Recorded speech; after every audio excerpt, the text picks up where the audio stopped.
and welcome to Speed Chess Grand Prix Week 2. I'm Woman Grandmaster Dina Belenkaya, and here today I'm joined by wonderful Grandmaster Irina Krush. Irina, last week was won by International Master Kasper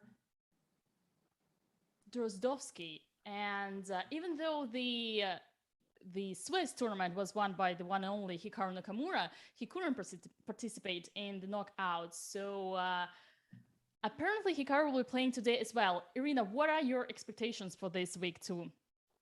Well, first of all, Dina, I'm really excited to be here with you commentating on Chess.com Speed Chess Championship Grand Prix. It's actually my first time commentating on a Blitz tournament on Chess.com. So I expect it's going to be really different from, even the rapid time controls that I was commentating on during the online Olympiad, and of course the classical time controls for the Singfield Cup. I mean, it's going to be so exciting, so fast paced with some of the best Blitz players in the world, like Hikaru Nakamura. So I just expect a lot of excitement. And as a fan. So do I, absolutely. Let us now take a look at the format of the event. So we can see that the event is comprised of 4 single-day tournaments. Today we're in tournament 2. The time control in which tournament is 3 minutes plus 1 second increment. We have first a 10-round Swiss tournament. Top 8 players advance to the knockout, and the top player after 4 weeks advances to the Speed Chess Grand Prix main event. Let us now see how many points of the Grand Prix can each player take. As we can see, for the first place, we have 15 points, 12 points for the second, 8, 4, and 2 points for those who will be up to 20th place. And now let's take a look at the prizes of each event. Wow. The prizes are pretty amazing, right? I surprised myself, like 2,500 for first place. That is really a great prize. Then we have 1,800 for second, 1,300 for third. We have special prizes for the top female, the top streamer. I don't know who wins that usually, Dina, the top streamer award. There is a very, very high competition for those prizes as well. And indeed, they are extremely high. And one more exciting event for those who like to play chess online, and that's amazing indeed. Let us take a look at the schedule of the event. Yeah, that makes me think, Dina, that if I'm ever not commentating on it, I should both try to stream and play and try to, aim for a couple of those prizes at the same time. Absolutely. So as far as we can see, we have today we're in the week 2 and it is September 25th. We will also have the next Saturday the third event, October 2nd, and the last 4th event will be happening on the 9th of October. And 9th of October, actually, those next two, 9th of October, I'll already be in St. Louis for the U.S. Championship. Yeah, for the U.S. Championships. Yeah, right. So maybe next week, October 2nd. Yeah. Why not? Let us now take a short break before we have the game started.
welcome back to the Speed Chess Grand Prix. I'm with Grandmaster Dina Belenkaya, and here today I'm with Grandmaster Irina Krush, and the games are about to start.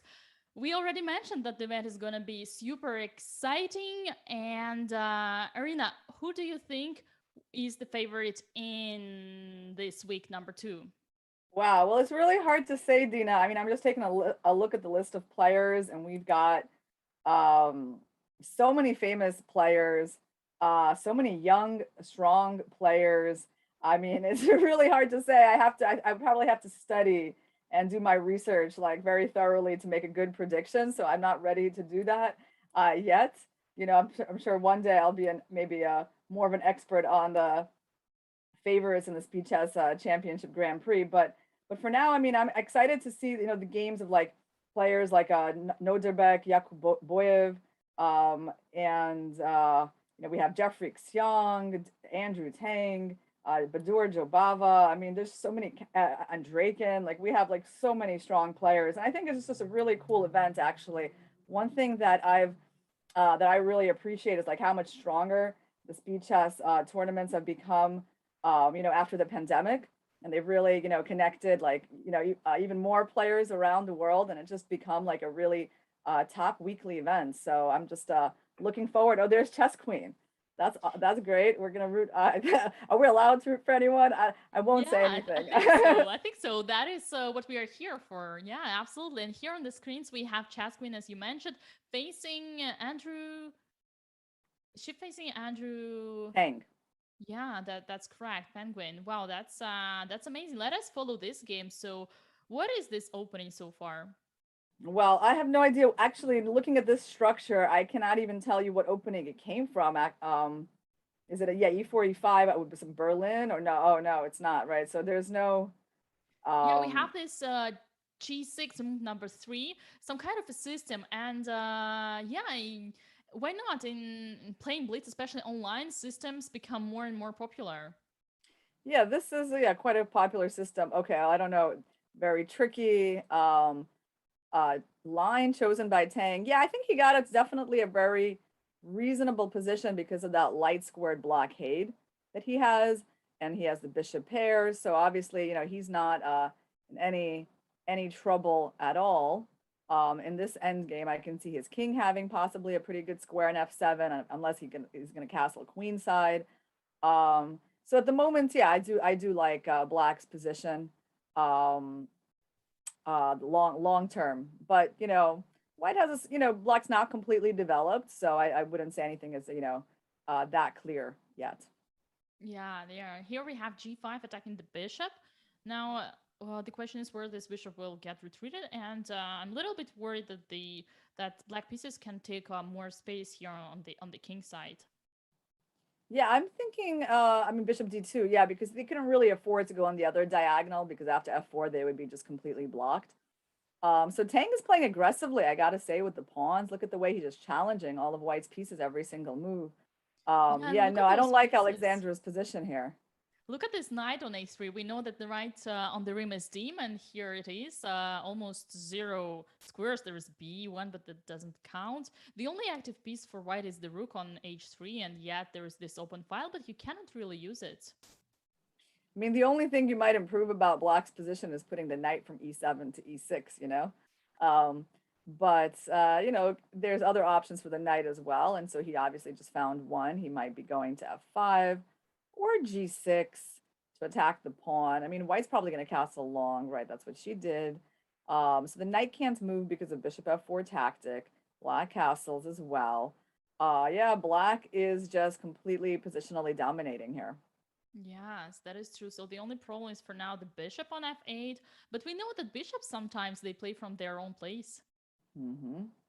Yeah, we have this. C4 is not really going to help that knight on a3. I mean, yeah, there were many good squares for the bishop on d5 to go to. E6 was certainly one of them.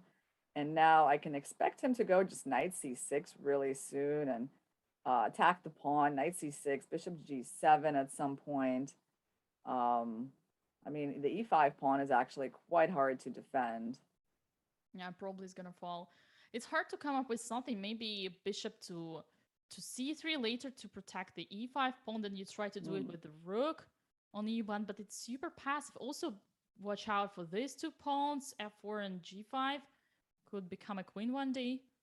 Yeah, I mean, if you think about it, like White's knights are almost as bad as they can be, almost, right? I mean, it's hard to get a lot worse than knight A3, knight C2. Um, well, I mean, okay, there you go. She's starting to improve it. Yay. One thing I could say is that probably changing all the pieces is in favor of white because it decreases the difficulties with the space. Yeah, I mean, except the problem is, yeah, the king is coming to E6, and still black has the outside pass pawn possibility with the GNF majority. Even now, I mean, if G4, wow, it's just, Yeah. yeah, looking hopeless. Yeah, good game by Tang. Interesting Yeah, opening. right. I guess I'm gonna learn some opening ideas today, Dina.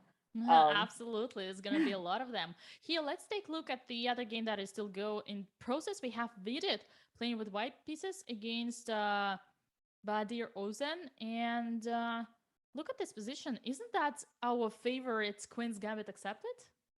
Interesting. I was gonna say it could be a Queen's Gambit accepted, a Nimzo Indian. I mean, yeah, definitely this structure is much more, familiar to me. Can we see? I mean, my guess was Nimzo Indian. Can we see actually? Was Yeah, it or not? let's take a quick look. Yeah, seems like wow, wow. This is a very Oh, different wow. Totally what we different. Okay. with the bishop. Okay, this is London reversed for black. Yeah. Okay, let's go to the current position. Let's just see what they got. And here we go to bishops. Position is open, might be giving some slight advantage to white. Yeah, I think White's got that knight nicely established. Also when you're playing Blitz, it's really important to have your pieces on protected squares so you don't blunder them. And both sides have an outpost. I do think it's a lot easier for White to play. White seems to kind of control more squares, but yeah, it's not so, I mean, objectively, like I don't see anything horrible for Black. I mean, he's kind of dancing around with his knights. The bishop on C5 is really good. So I think, and White doesn't have a lot of time. So I think, practically speaking, right now Black's feeling okay, and White has like more to prove. Yeah. Like what's White's plan here? Yeah, and me being Queen's Gambit accepted player as well, I kind of always feel a lot of sympathy to this C5 outpost. It's a kind of a dream that you can get from the opening.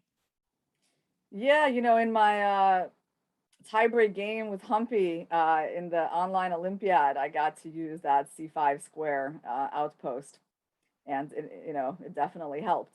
So here, what's going on? Black is still doing just fine, and he's better on time. Wow, I think he's gonna beat Vidit, to be honest. Vidit Yeah, has like Vidit no needs to time. watch his time. Absolutely, playing on 1 second needs to master that pre-move technique learned from Hikaru. Yeah, I mean, right now, Vidit definitely hasn't, really been able to use the bishop pair advantage, which he now doesn't have anymore. And I do like Bahadier's, um, time management. Well, I mean, look, there's not much to manage. You only got a few seconds. Yeah, indeed. And we also know that Queen is always stronger with the knights than with the bishops. Yeah, White's king is actually less safe, so for sure Black has a playing advantage here. I mean, um, like Black's king is completely safe. Their queen is amazing. And That here knight's we gonna got go an to extra h5 at queen. some point, or knight e4. I mean, he's a Oh oh, no! no, no, no, no, no. Oh, okay, Vidit, Oh Vidit. no! Strategy, but it's not only strategy that counts, but also tactics. Yeah, Yeah, that was an sometimes amazing position. I think at Bahadir, I don't know this player. Maybe I should. Do you know who that is? Bahadir Ozan. I mean, that might just be his A Turkish name. player, so far as we can see Yeah, here on the I have to flag. say, I think he played really well, and he basically just was outplaying his um, much more famous opponent. So that was pretty cool. All right, we got Vlad Dabrov. That how you pronounce his name, Dina? Yeah, that is correct. It seems like this game is also over, so we are entering to the round two. Here we go. Yes, Andrew is facing Vlad, and we already started with the normal round on London this time. Yeah, I know that. I think I've seen Vlad. He played. He's a very good blitz player, right? And I've seen him play. Maybe it was against Hikaru or someone, and or some strong player. Like he had some match and some kind. I don't know. It's like a vague memory in my mind that I know that he was doing better than expected. Against like some really top player and really holding his own. So what do we have in this position? I mean, um, Black is, well, in my mind, I was going to say Black's not looking bad, but maybe White's going to play like B5 and Yeah, this um, pawn on c3 is a backward pawn, so the main idea here for white would be to push it as soon as possible, play something like a3. Also, I know that normally this knight h5 is a very smart idea. Try to change the most active piece of white. Here it got traded to the bishop, so that might not have been something that black really wanted, putting the knight on h5. So now we need to get this knight back as soon as possible, but seems like black is doing perfectly fine. yeah. And by the way, guys, I just wanted to say hi to our chat on Twitch.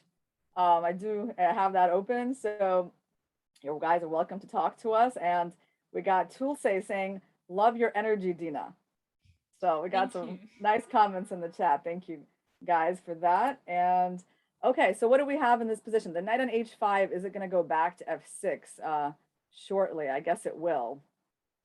Yeah, it should go there as soon as possible. So we expect short castle here. And yeah, Arena, as you mentioned, Vlad is a very strong blitz player. He's also a very famous streamer in Russian community, online community. So he's a very experienced player. He's a very good opponent, and it's not gonna be an easy walk for Andrew here in this game.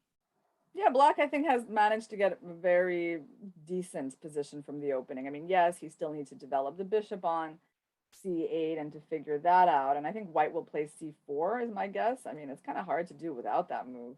Like, how do you play this position without c4? Right, so there he goes. There's going to be a trade because you can't let that pawn get to c5. He's going to trade and play like queen c7, I think. I mean, unless he wants to play knight c6 and try to attack b4. That's interesting. He can go And knight what is c6. interesting is that Vlad is having an advantage on time against such a bullet expert as Andrew. This is a pretty good achievement so far. Yeah, he's got a very reasonable position. Um, you know, Symmetric position again that we sort of see from these d4 openings quite often. Traded off one pair of rooks. There's various open files on the board, so like control over one is not as critical. Um, okay, that's one move. I mean, again, I want to see him like improve that bishop on d7. How Oh about bishop b? no! Ooh, This is a ooh, he just blunder. put Look at the himself into a speed. pin. Wow, he just played rook c1 and now we have b5. Knight cannot move because then the queen will capture the rook. Wow, looks like 0-1.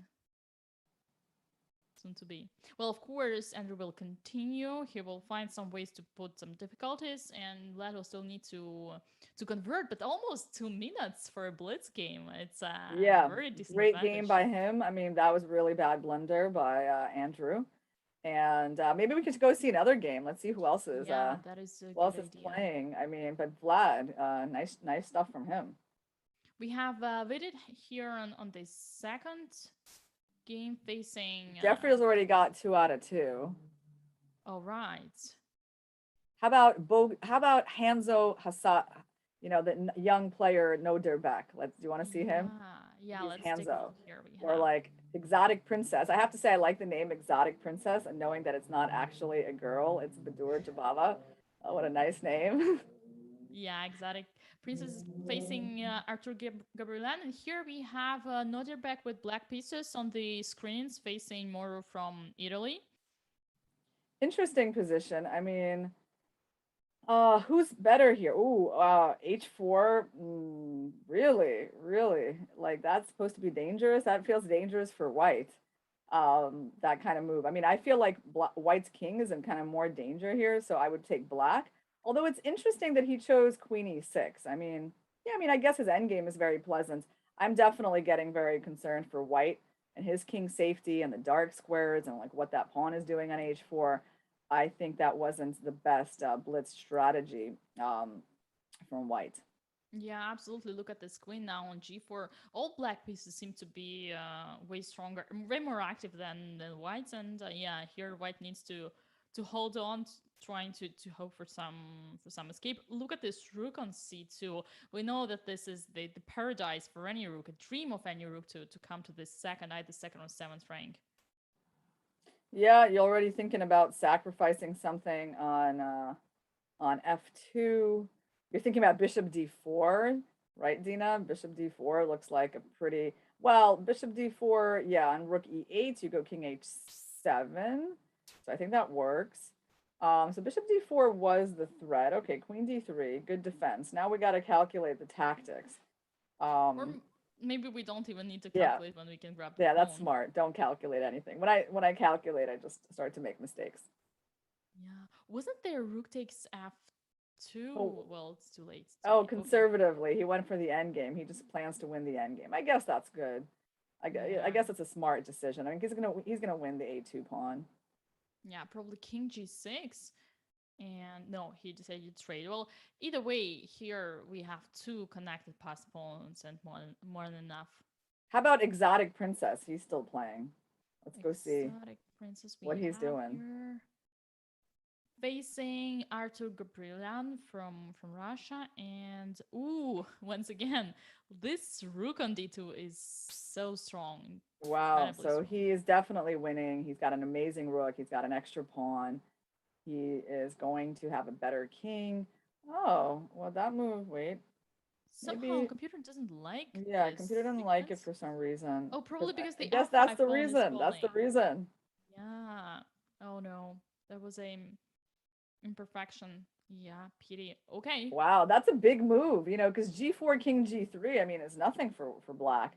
Oh, Badur is not going to like this. No, I mean, definitely he not. has lost his advantage completely. Oh no, he's even like maybe worse. Well, I mean, he's not going to be really worse, but like he's definitely not better with that king on e4. Yeah, you cannot do anything here. Yeah, Black is he's trading playing all for the a pawns draw. and going Yeah, for fillet or draw or something like that. yeah, Okay, yeah, smart. Are there some other games that are still interesting for us? Let's take a look. yeah. Most games have finished in this round already, but there's still a few. Yeah, there's still stuff going on. We have yeah, trying to take a look at all the games. Okay, wonderful time has finished. Oh. Yeah, almost everyone has finished. We should soon enter to here. This is not much of interest, but oh, this is losing. Karina Chess, Karina Umbertova is winning her game against Victoria Tarasova. All Yep, right, so this game just finished. And we should enter to the round 3 about right now. that was fun. Oh, maybe not immediately. There's one more game that is on the run. Should be This is winning winning for also. white. Yeah, Yeah, it's it's the the wrong wrong corner. corner. Yeah, it's the wrong corner. All right, and this is the last game. We will have round 3 right now. Oof, so far, Andrew. This is so fast paced, Dina. Absolutely, absolutely. Every Blitz tournament is going so fast. I mean, already round, we're going to round, what, 3 already, right? Yeah. Yeah, round 3. Yeah, reminds me of Title Tuesday. Irina, how often do you play those Tuesday You weekly know, events? not so often. Uh, Usually I'm like working or doing some lessons. Honestly, I've often like thought about like I just need to plan my weekly schedule so that I can play the title Tuesdays. And I think I actually will do that in the future. Yeah, this is the same time control. So most of the players are very much used to it. 3+1, for instance. Yeah, well, it's that being said, we have right now on the screens already game from the round 3, and look who is playing on the board 1. We have Jeffrey Chunk here on with black pieces facing. Right here, I will need your help. Grandmaster from Venezuela. I can help Yeah. you out with that, Dina. I've played him before. Great. Eduardo Turizaga is the top player from Venezuela. I don't know what is he famous for? I can tell you, playing being very loyal to the accelerated dragon. I think he's the basically the top grandmaster who makes the accelerated dragon like a really a core part of his repertoire is black. And so he's definitely someone to learn if you are interested in playing that opening as black. Um, so um, Yeah, it's really mhm. it's interesting that you mention it right now because looking at the screen we can understand that this English opening that he started looks like the dragon with the colors reversed. Yeah, it's interesting the way he's playing. So the light squared bishops have been traded. He's probably no, he's not going to play e4. He might play knight d5. I mean, it's not like I don't know about that change in pawn structure. I have to admit, I'm not like a super duper expert. But knight d5. I mean, I would think it's like a reasonable move. Um, e4. I don't really think is the right moment for this move for white to do that here. In general, it might maybe not be so bad. But yeah, black Yeah, looks pretty comfortable. e4 might be a little bit dangerous in terms of now that we have our queen a little bit weirdly placed, and when after f5 it would provoke more trades and opening the f file. Yeah, I didn't like Instead, queen g2 that much. I mean, it's a little bit of a mild move. Yeah, I mean, usually fianchettoing the queen is not an awesome idea. I do feel like black's play is a bit easier. But okay, f4, I mean, it's logical enough, right? So, oh, interesting concept. Maybe he's going to go king h2 and like rook g1 and g4 somewhere. I mean, I wouldn't be that surprised. yeah, from the basic strategy, we can say that white should be having some kind of achievement here because of the outpost in the center, which black doesn't have because of this e3 pawn. Also, if we look at the color of the pawns, they are all placed in the same color as the bishop. So once again, should be a tiny little advantage for white. But as we can see on the evaluation bar, it's not the case at all because these rules are too basic, but the position is a little bit more concrete. Yeah, it's really interesting. Okay, Jeffrey obviously wants to prepare b5. And the question is, I mean, white still doesn't really want to play e4. It just they don't really benefit from that move. And they open up the d4 square for black's knight. So the question is, like, what is the plan? That's why I was actually thinking like somewhere they could try to play g4. It's not it's not completely crazy, but they'd like to have their rooks like in a better spot for that. How can we arrange this plan? G4 and after FGH takes. I mean, I still think that's kind of interesting, but black's counter plan, the queen side, is coming pretty fast. Yeah, that makes some sense indeed. Oh, here we have knight takes before, and this Yeah. is interesting. But here, what we can see is that white gets more pawns in the center, unless d3 pawn doesn't fall. It shouldn't after b takes c5, but this could be an achievement for white. Yeah, I mean, black is probably going to take on c5. I mean, yeah, and like the d3 pawn, and I feel like white center is really vulnerable here. Yeah, here this pawn. I would feel, practically speaking, probably more comfortable with black, although not so clear. Yeah, I think, but black's king is also kind of exposed. And if you take on d3, there's like rook c7. Is he gonna play king h2 or queen f2? I don't know. I didn't know. So he went for the queen trade f2. offer. Yeah, and here queen takes b4, so this is what black got here. But look at the Rook evaluation bar, b1, it's maybe. slightly rise. I feel like this pawn was sacrificed for dynamics, and it was pretty much justified. Yeah, I agree. I mean, right now, again, it's the weak black king. That's the factor. I mean, rook c7. I mean, white's completely got the initiative. Queen c5 coming in. Whoa, those What could pieces be are better than that? amazing. Knight f3, maybe. Also, there was knight f3 and knight e5 as an idea. Okay, maybe that wasn't the best. He didn't activate the queen or the knight. He took some random pawn that wasn't that painful. Yeah, we should take into account the fact that black has a whole minute on the clock. Yeah. I mean, can black go knight c6 and just be like, okay, trade the rooks, open the king completely? But And You here know, we go. there you go. All Because his right, king is now. not getting mated, you know, because the white queen has no entry points. That's really important, actually. Yeah. White might have been a little bit too greedy taking that pawn on a7. Yeah. That pawn was not a worthwhile, you know, stop in white's journey, I think. Yeah. Although Okay, here wait, white... what's going on? Okay, still there's no checks. Oh no. Oh, he's losing everything. No time. All right, Oh, Jeffrey uses time advantage to win, but you know, interesting play by Turizaga, and he had his chances in this game. absolutely. Absolutely. Now let's take a look at this game. I'm We overall have... quite happy when Jeffrey wins, though, because you know Jeffrey's like my teammate on the U.S. Olympiad team. You know, we just played in the online Olympiad together, so I definitely support him. Will you guys play in the World Team Championship? No, I don't think the U.S. Well, the U.S. doesn't really have a team in the World Team Championship, and the Americas team, I don't think it has any American players because the timing is very bad for American players right before the U.S. Championship. It's like literally right before you'd have to travel across the world.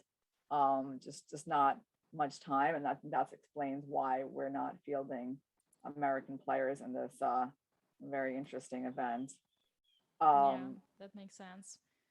And by the way, I'm going to actually be commentating on the oh yeah, World Team Championship. Yeah, that's coming up next week. So you guys will be seeing a lot more of me next week. And what's going?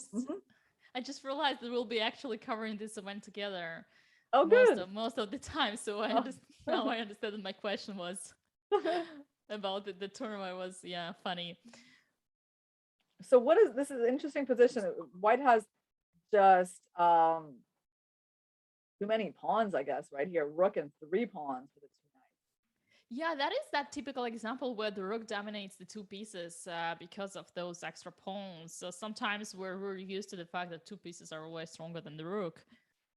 But he has no time at all. That's really hard to play with that little time, actually. I'm not so confident that he's going to win. Yeah, also you always need to watch out for knight tactics. Yeah, at some point you get really tired of seeing those knights attack you. But okay, right now White's doing well. Yeah. He's still all white on the clock, but wow. King e5. Okay, now, but yeah, now he's going to win. Okay. Yeah, there is this, it's going to be mate. And here we go. All right, now we're entering to the round 4. This is going to be the last round before the first break. And so far we have Jeffrey with 3 out of 3, Vulgar Rasulov, and Great Twin, Bogdan, Sanan Sugirov, Alexander Bort. So many people, actually. Yeah, we have. Angry Twin is a player named Andrei Drigolov. Do you know him? I don't know. Never heard of him. Actually. Yeah. And I know him. We say something like Drigolov, I guess. Yeah, those twins. And he's playing. It looks like the game has started. He's playing Bogdan Dietz right now. Yeah, let's take a look. We can see they have some kind of Petrov on the board. Correct. Knight f1.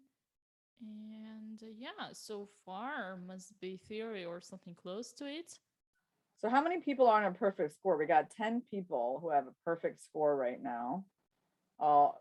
Very international kind of field, all these different countries represented there. A few players from the US, a few players from Russia. Infernal XAM is Pavel Pankratov. I'm sorry, I sometimes have to pronounce it in this English way, Dina. No, you should. That is, Pavel is also a very, very active player. He by the way, is not is not a big fan of online, but here we go. He adapts to the system goes with the time. Yeah, I mean, right now, White has this slightly more active position. I don't really see a big problem here for Black. I mean, he doesn't have the bad light squared bishop that is usually a problem in these lines, right? So he's already traded it. So I guess like Black should be just, very comfortable in this position, actually. Despite whatever even if the computer slightly favors white, I would feel completely fine here as black, especially in a blitz game.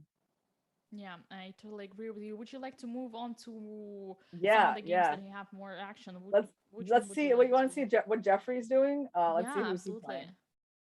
Let's take a look at this one. I'm And also interested in Sanan Sugirov. That's another player. Kind of like, oh, look at that. Those guys drew.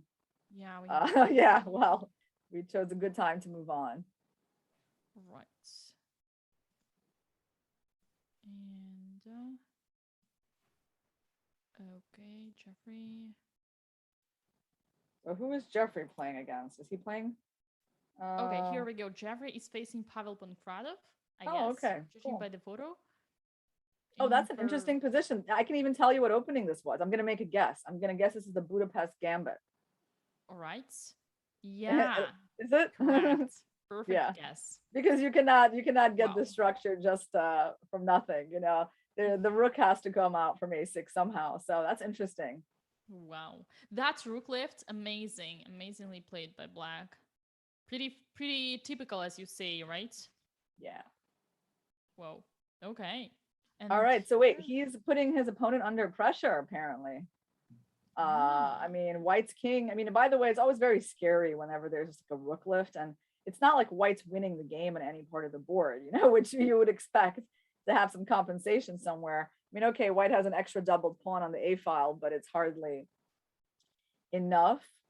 And okay, f5 or bishop f5. Ooh, what? Whoa, this queen is almost trapped. What are the tricks? He's giving up a piece. There's no trick. Yeah. Oh no, poor Jeffrey. Well, and he had no time. And by the way, wow, look at that Budapest Gambit. It worked to perfection.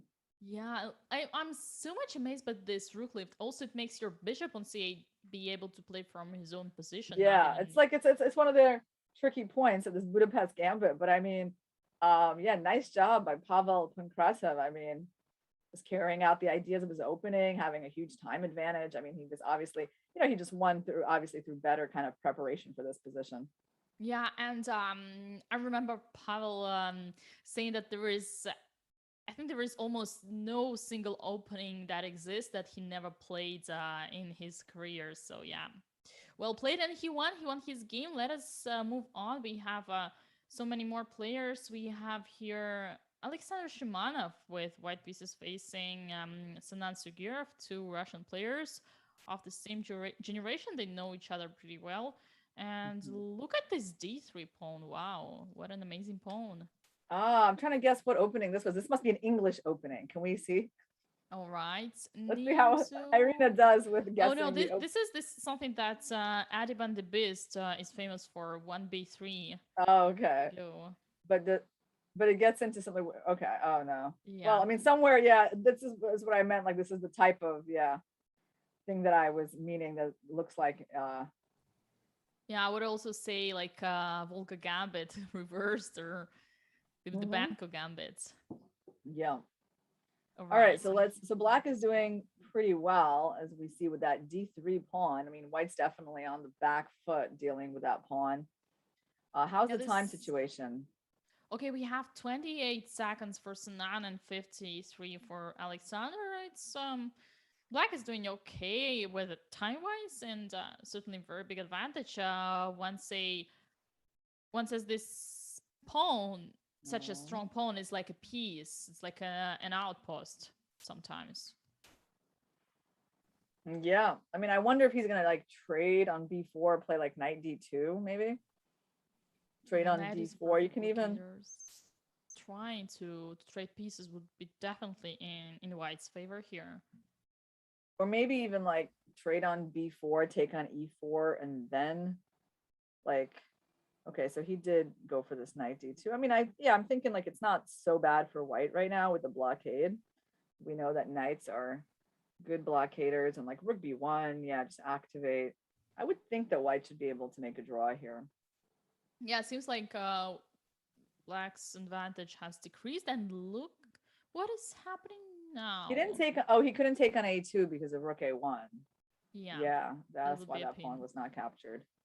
And round rook b5, yeah. It's gonna try to win Okay. a pawn. But there's rook c2 coming. Ooh. Oh, that's a blunder. Oh, no, no. 94 under the No, that's a fork. blunder. Yeah, interesting. Oh, Yeah, what a that was a typical one. also the yeah, he really walked into that fork. Yeah. Poor white. What was he? Oh. And now the other pawn falls. That means that Yeah. black will have a pass pawn, so it's a game over. And Sunatsugi won this game. Congratulations. Let's go to some other games. We got Okay. playing Bugar Rasulov. Is he? Oh yeah, here we go. You found him. Oh, this is Yeah. interesting. Oh, bishop I is a mean, little bit. Yeah, white's king is so active that compensates the extra pawn that black has. And no pawn anymore.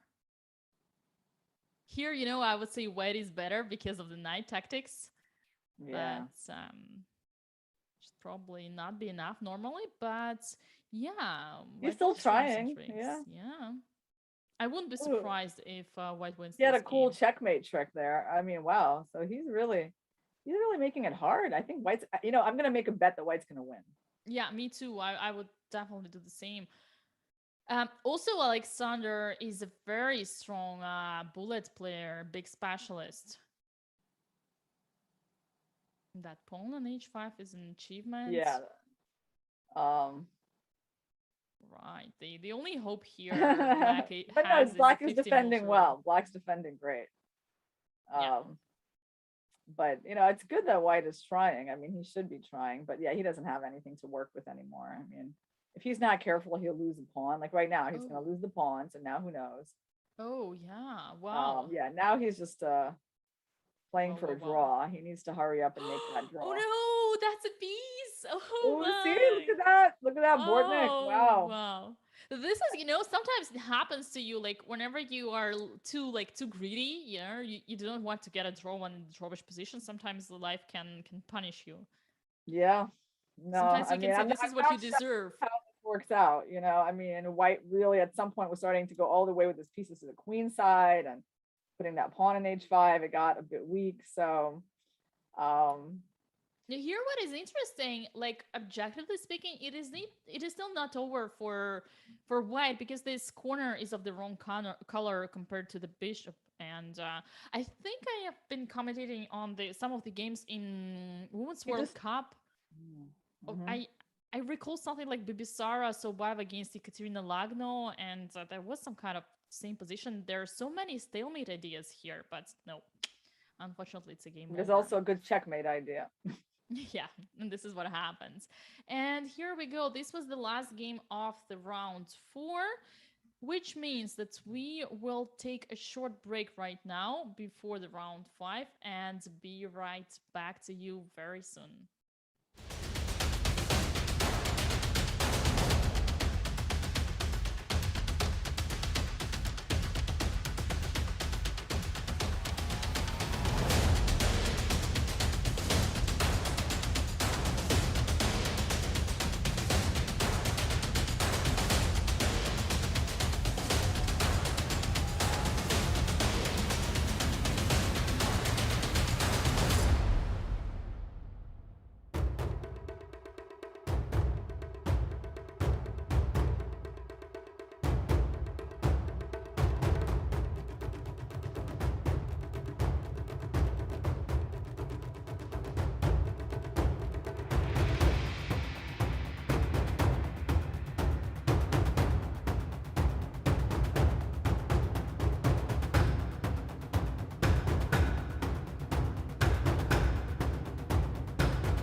welcome back to the Speed Chess Championship Grand Prix week number 2. Here we are, women Grandmaster Dina Belenkaya and Grandmaster Irina Krush, and we are already entering to the round 5 so far.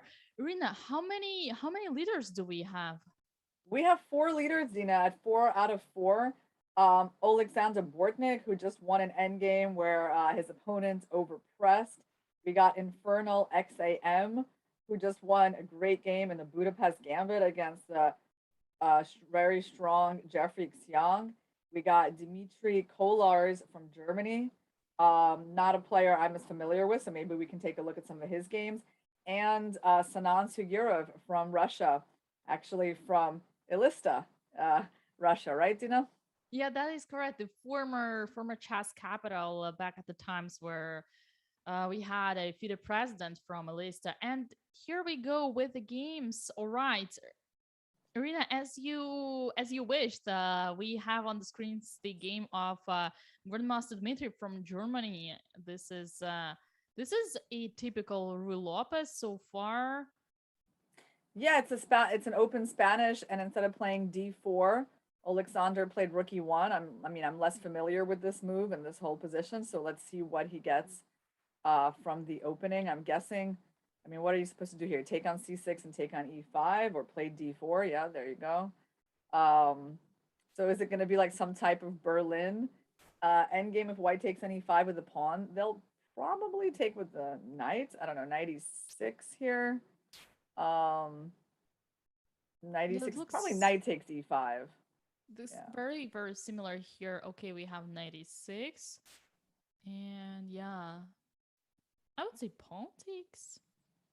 You're thinking pawn. Yeah, I don't know. I'm thinking knight, maybe to make the knight more To keep the queens on aggressive. the board. But I understand your point at all as well. I mean, knight E5, bishop E7. I mean, it doesn't look that dangerous. Black is getting developed. There you go. So he did go for the Berlin type of position. It's funny, not a Berlin. It looks like now it looks like it was a Berlin, except Black can still castle. He has not moved his king yet. Yeah, that is correct. And okay, B6. So this is a very interesting discussion. Apparently, people have been talking about it for like 30 years at least. Why does Black do always do all right in Berlin kind of positions with these double pawns on the queen side? You see this pawns, like normally you would say white has a space advantage with e5, now with h5 as well, and white has a normal pawn structure where black has double pawns, but it is always compensated by 2 bishops, and also the king is in the center not in the center anymore after shot castle. But yeah, in this kind of positions, once again Berlin type of positions, black is always doing perfectly fine. Yeah, I mean, it looks comfortable. Interesting that he played rook e8 and he didn't trade the rooks. Oh, he wants to go bishop c8 or something? He wants to just get rid of the rook? But Yeah, it seems like the from one side rook is really active, but from the other it can be easily kicked away and doesn't attack anything. yeah, okay. Oh, okay. He had to protect the bishop. That was why he did that, I guess. Okay. So now we traded off all the rooks. Um, hmm. Is black gonna play c5 at some point? I mean, obviously he will, right? Because he needs to open up that bishop, and he has many ways to do it. It's interesting because like he can go into c5 immediately. He can trade and go c5. Um, okay. I mean, so far logical. I like his light squared bishop a lot. The knight is getting restricted. King f7 was exactly what I was thinking. And the black king, it makes a nice impression. I mean, it is an active king. White will go f3, like you're saying. Yeah, f3, king f2. Yeah, it's kind of a big achievement for black here with this king so activated. We all know that king is the strongest piece in any endgame, and also the position is open. Black has 2 bishops, so I think those trades have been more in black's favor. He'll bishop c4, knight g3. Yeah, I mean, the only problem for black is that, because of that doubled pawn, it's kind of like hard for him to really get any traction on the queen side. Yeah, right now, actually, white has like, I think, easier moves to make. And probably transfer the knight to f5 or mhm. e4. He wants to infiltrate on the light squares though, right, Dina? Like knight, king d5, king c4. If he does that, then he's probably gonna win. If he can manage that. So white needs Yeah. to come up with something to stop that plan. Although there always would be c6 and the king wouldn't advance far. It's also an interesting idea to transfer the bishop to Bishop h7. g, yeah, I like that. Bishop g8. I think he will do that at some point. In fact, I have little doubt that he'll play that plan. Okay, the But right now rook. I'm liking, okay, good. This is Yeah, that's interesting. actually, We're trying to evaluate the position, and so you can easily pick either of the sides. yep. Interesting. So now Wow, he's gonna play g5. like he's not gonna, well, he could take, but Yeah, but um then it would activate the bishop on the h6 pawn would be very weak. This is an interesting question. Also needs to watch out here. yeah, if you take, yeah, if you take, I don't think it was worth it because bishop g6, knight f5, and h5. Black was gonna be able to get that h pawn off the board. So I think he made the right call with bishop e3. Um, and now he might go like knight f5 and bishop h7, and then maybe like bishop, maybe even f4 he can think about. Yeah, this is, I think now is a very pleasant game to watch. Like this endgame is pretty instructive, and also the way they entered here is like they didn't spend too much time, so now they do have some proper time to think, to find the plans. Here we have f5. Right, this is an achievement for white, I would say. Yeah, I gotta say in our chat, Dina, sorry, I got distracted, but we have like some of our audience, commentating on like the bets that I'm trying to make, because I like to keep things interesting.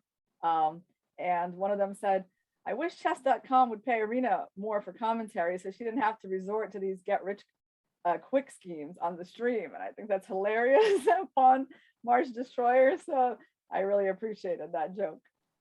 Yeah. But you can make sure you write to chess.com about that. Yeah, do not hesitate to send us your suggestions about the games, the results, and any thoughts. So we keep an eye on the chat. So everything is very much welcomed. And yeah, getting back to this game. Once again, I really admire this end game that we are following. I think it's a pretty instructive one. Yeah, white has definitely taken over the initiative 100%. I mean, and oops, as I said that, white wins a bishop, Oh but wow. things were going well for them. They kept Yeah. themselves together on the queen side. They improved their position on the king side, and Bortnick just played really well. And so, showing why he's such a successful player in these Title Tuesdays and other speed chess events. Yeah, absolutely. That has been a very nice progress for white so far. Well done, Alexander. Well done. We still have other games going on. Here we have extra rook for Jeffrey. Might not take too much time. Let's move on. We have exotic princess Badur Jabava facing Moro. I think I know this grandmaster Moro. I can't recall his name, but I definitely know him. And yeah, he's from Italy. Oh, what is this? So many blunders. This. Okay. Okay, So so normally, Badur has an practically, extra pawn and he's trying to win the game. That's yeah, basically. practically, it is way easier to win here than to make a draw. It really is. I mean, he can just play this forever and try to eventually move up that pawn. And like, okay, have the checks ended yet? Not yet. The checks are just going on and on. But I think he will exhaust his opponent at some point. But so far, I mean, Black, of course, is playing well. It's hard. Yeah, there is also the rule of 50 moves without any pawn move or trade. So if Black manages to hit this one, might actually be a draw. Yeah. So I'm trying to see who this player is, and Oh he said he's, no! And here we have a check and queen b g4. Great. wow. Is he? And he eventually got it. Yeah, this is Luca Yeah. Moroni from Italy. Yeah. Hard to defend those queen Luca end Moroni. games, Yeah. That's him. Seconds on the clock. Nice. Well done. Right. So how many players have 5 out of 5? We have Bortnik and Sugirov, and those, so we know our matchup on board 1 for the next round.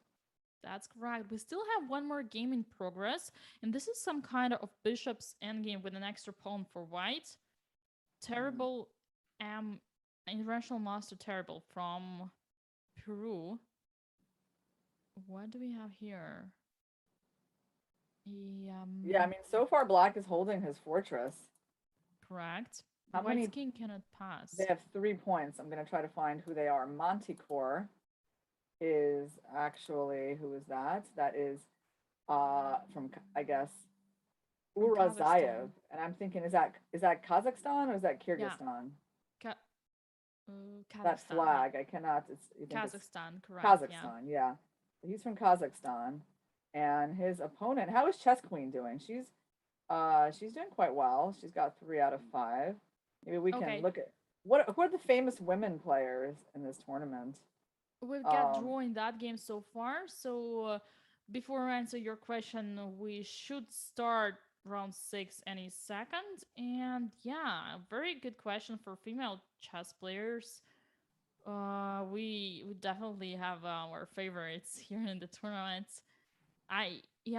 Karina must be also fighting. Karina. Yeah, she's doing well as well. Yeah, I saw her name up close to where like Chess Queen is. I thought they had like similar number of points.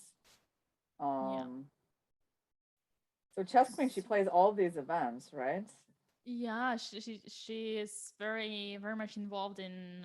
She's very active, online. Also, she's streaming, and she might be actually commentating from Chess.com Russian as well. Yeah, please. Oh, she's playing a Turizaga. You want? Well, we can definitely let's pay attention to Sugir Bortnik because this is board 1. But if we get a chance later on, we can take a look at Alexandra's games. So Sanan, this was a Dutch defense, I guess, played by Bortnik. That's what it looks like to me. Otherwise, how would that pawn be on F5? Correct. Yeah, D4, F5.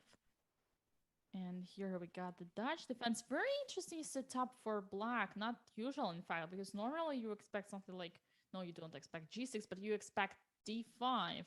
And here we don't have it. I think on G6, he's going to go H4, is my guess. This must be the concept of what White is doing. Well, actually, G6, there's also E4.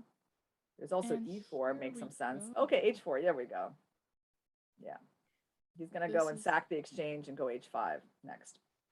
You know, this setup for Black makes me think about Burke with those pawns on D6 and C6 and Queen A5.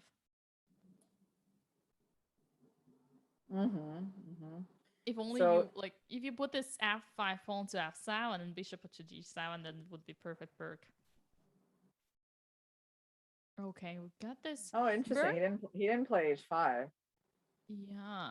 Maybe because he was afraid of E5. He was afraid of E5 somewhere, I think. Yeah, because that's what Black was actually preparing. Yeah, that makes sense.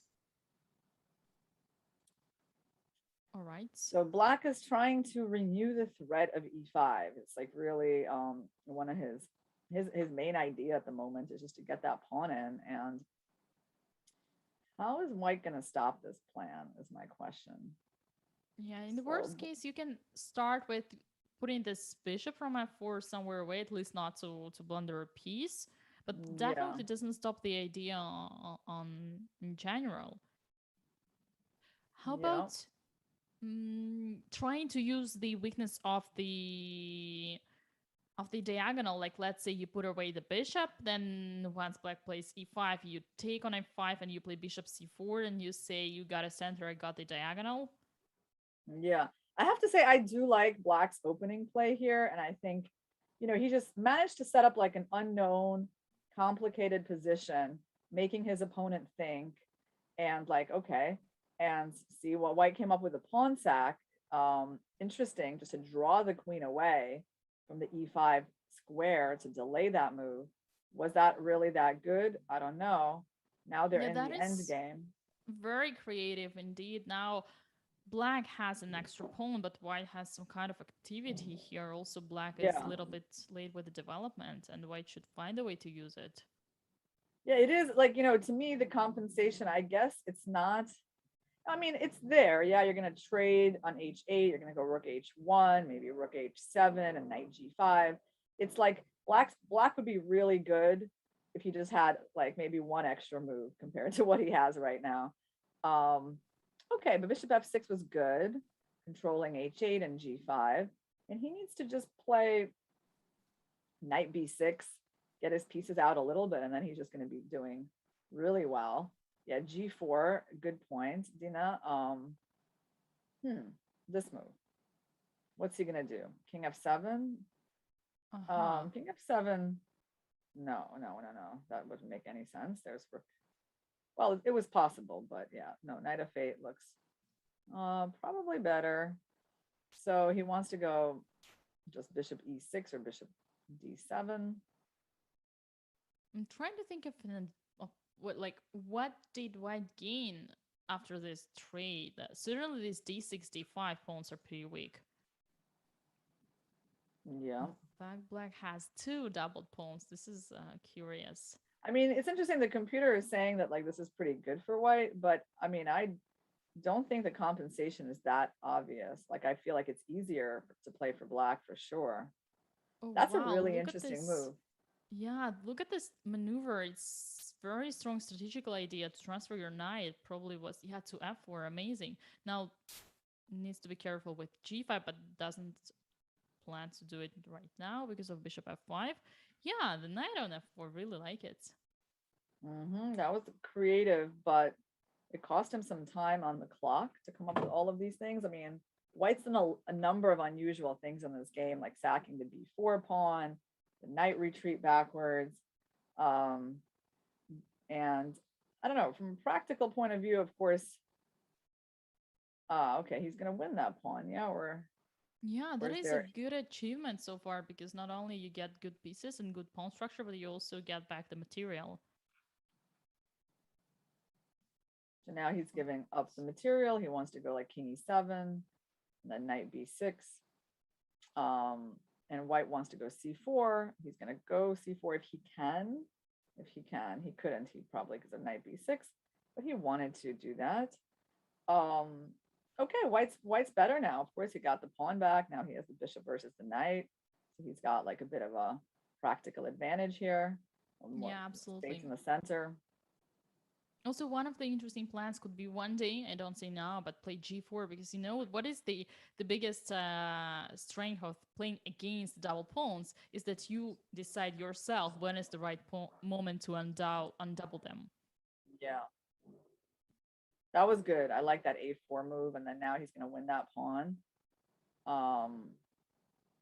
Yeah, You're the nice. king will play. D5. Black will play d5.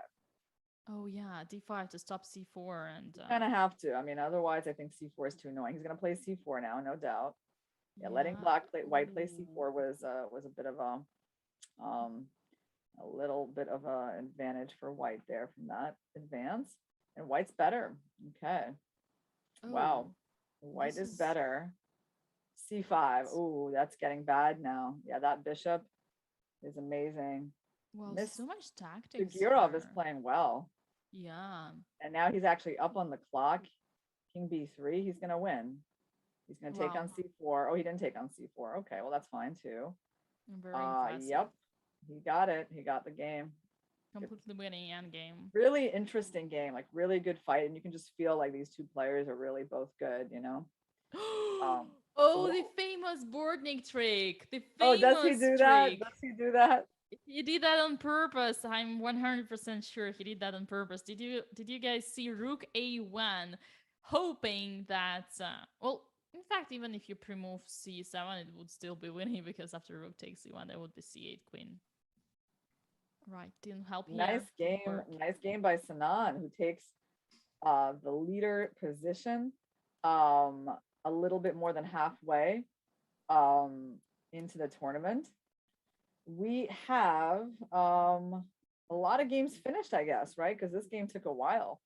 Yeah, we still have wonderful time. Min Lee facing an international master from Brazil. And this is an endgame with an extra pawn for Min Lee, but doesn't don't doesn't seem to be winning here. Yeah, he's from Vietnam. Yeah. Wonderful Yeah. Time is from Vietnam, and Extremely strong blitz and bullet player, one of the best on Chess.com. Very well known, also famous streamer. So super experienced player. Maybe he will find a way to trick his opponent. I mean, I wouldn't be shocked. I still feel like obviously Yeah. really good practical chances for White to do something here. Like, check and king f6. I mean, he must be winning when the king's in f6. I don't know. It just feels like it's getting harder and harder for Black to hold this position. Yeah. Yeah, you need to find the right plan here, although But might actually sacrifice one day. Something like what's the to bring the knight on h6 could be an idea. Yeah. But it didn't work. Yeah, it didn't work. Yeah. He's holding the fortress. Yeah, he's holding it. One thing which is a little bit misfortunate when you have the knight is that you cannot change the traits. Interesting. He didn't go to g6. He could have tried to go to g6, but he didn't. Okay, yeah, no, Black is holding it. I mean, right now it looks like not so difficult. I don't really see the plan. Okay, what does give White? What is the achievement? Oh, he wants to. No, I don't see. I don't see any progression so far. We might have a draw here. Yeah, this is that moment. Okay. The king is on f8, also very well placed because it stops king e7. He's trying, but well, one thing the players have achieved is that they have a bit more time now. So they're not about to lose on time. And either here we of them. go, g6, and now it's gonna be a draw. No, there is no way, unless. Yeah. Oh, yeah. Very important that he didn't let like knight e6 happen. So now he can hold this diagonal, but yeah, White can try knight f5. Yeah, yeah. Oh, did you see that bar? How he jumped? Yeah. What happened? There is something here. He might actually no. It's jumping a lot, this bar. Yeah. Well, we don't know in fact how real is that, because sometimes the engine doesn't follow. That wasn't very helpful. Like White moving back the king was not particularly. Yeah, that was a not sign of the White is making progress. The king should have been on e7. Just stayed there. Yeah, even bishop f7 is possible. Yeah. Now it's like, I think it's just impossible. You want to check this king. You want to check this king. Just to get it go back. It's gonna be 50 moves. I think here we'll be having 50 moves rule. You kind of try to trick the opponent. I once tried facing Min with 5 minutes for me and 1 minute for him, but I think I got adopted as far as I remember. Something like 10-0. So he's that strong in blitz. Yeah, extremely strong.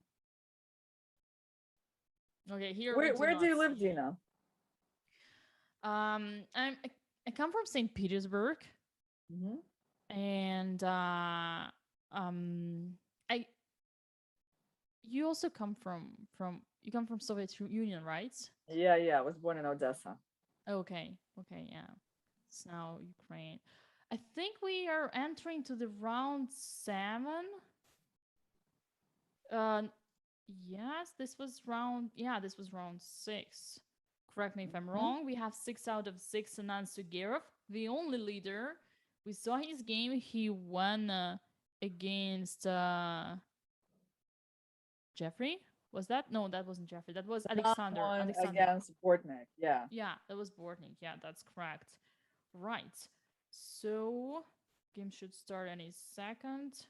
Oh, they already have started. Here we go. We have Sinan Sugirov on the first place on the first board. Sorry, Oh, this facing is it. a Richter Rouser. That's an opening I know something about. Okay, cool. Um, what move is he gonna do? King B1. That's probably the main move in this position. King B1. Yeah, that's correct. King B1. And we have Arthur. Yeah, Arthur's also great Three or theoretician. F5 or 92 could be a move. Okay. Oh, I'm sorry. I was saying moves for White did. Oh, yeah, he played G3. Like I said, I was Yeah, like, okay, we have G5. G3 here with us. And I wouldn't be surprised if that was still a theory, to be honest. Oh yeah, yeah. This is all. I mean, like maybe H5. I don't know how theoretical H5 was, but like all these moves are like very normal. And he's probably gonna play Bishop H3 here. Um, Black's the idea of the queen being on A5 is to stop the move knight E2, knight F4, or knight D4. So try to get that queen trade. But White is carrying out very thematic ideas, putting pressure on the E6 pawn. That's like literally the focal spot of the position. And I don't like where Black is going with this. I feel like, okay, I understand the knight's trying to come to C4. How bad is that? Is there going to be a sack there if you allow the knight to go there, or is he going to go B3? B3 is interesting. On the other hand, how dangerous is it to let the knight go there? I think you can just go knight D4, yeah, knight C4 and queen D3. I don't Yeah. think it's that dangerous to let the knight come there. Yeah, this is an interesting thing because from one side you take under control the c4 square, but you weaken the c3 square, and the question is which square is more important for white and for black consecutively. Oh, knight G4. Okay, yeah, that's interesting. So that I have to say, Black is very happy that that move exists. Nice find by Artur. And here is when we say thank you for the h5 pawn. Big thank you. Yes, that pawn is keeping Black alive. Um, okay, so we can't really. How about Queen G5? Is that a move? Queen No, g5, Queen trying to G5 trade the probably hangs a queens. pawn. Yeah, but it hangs a pawn on B4. And then there's D5, but okay.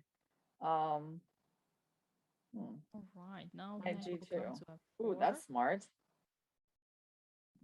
Very interesting trade, trying to attack e6. So always in this position, black would be the one who would be chasing the queen trade because of the active king and some other features. Also, I think pawn structure probably with this e4 square, e4 pawn is pretty weak for white.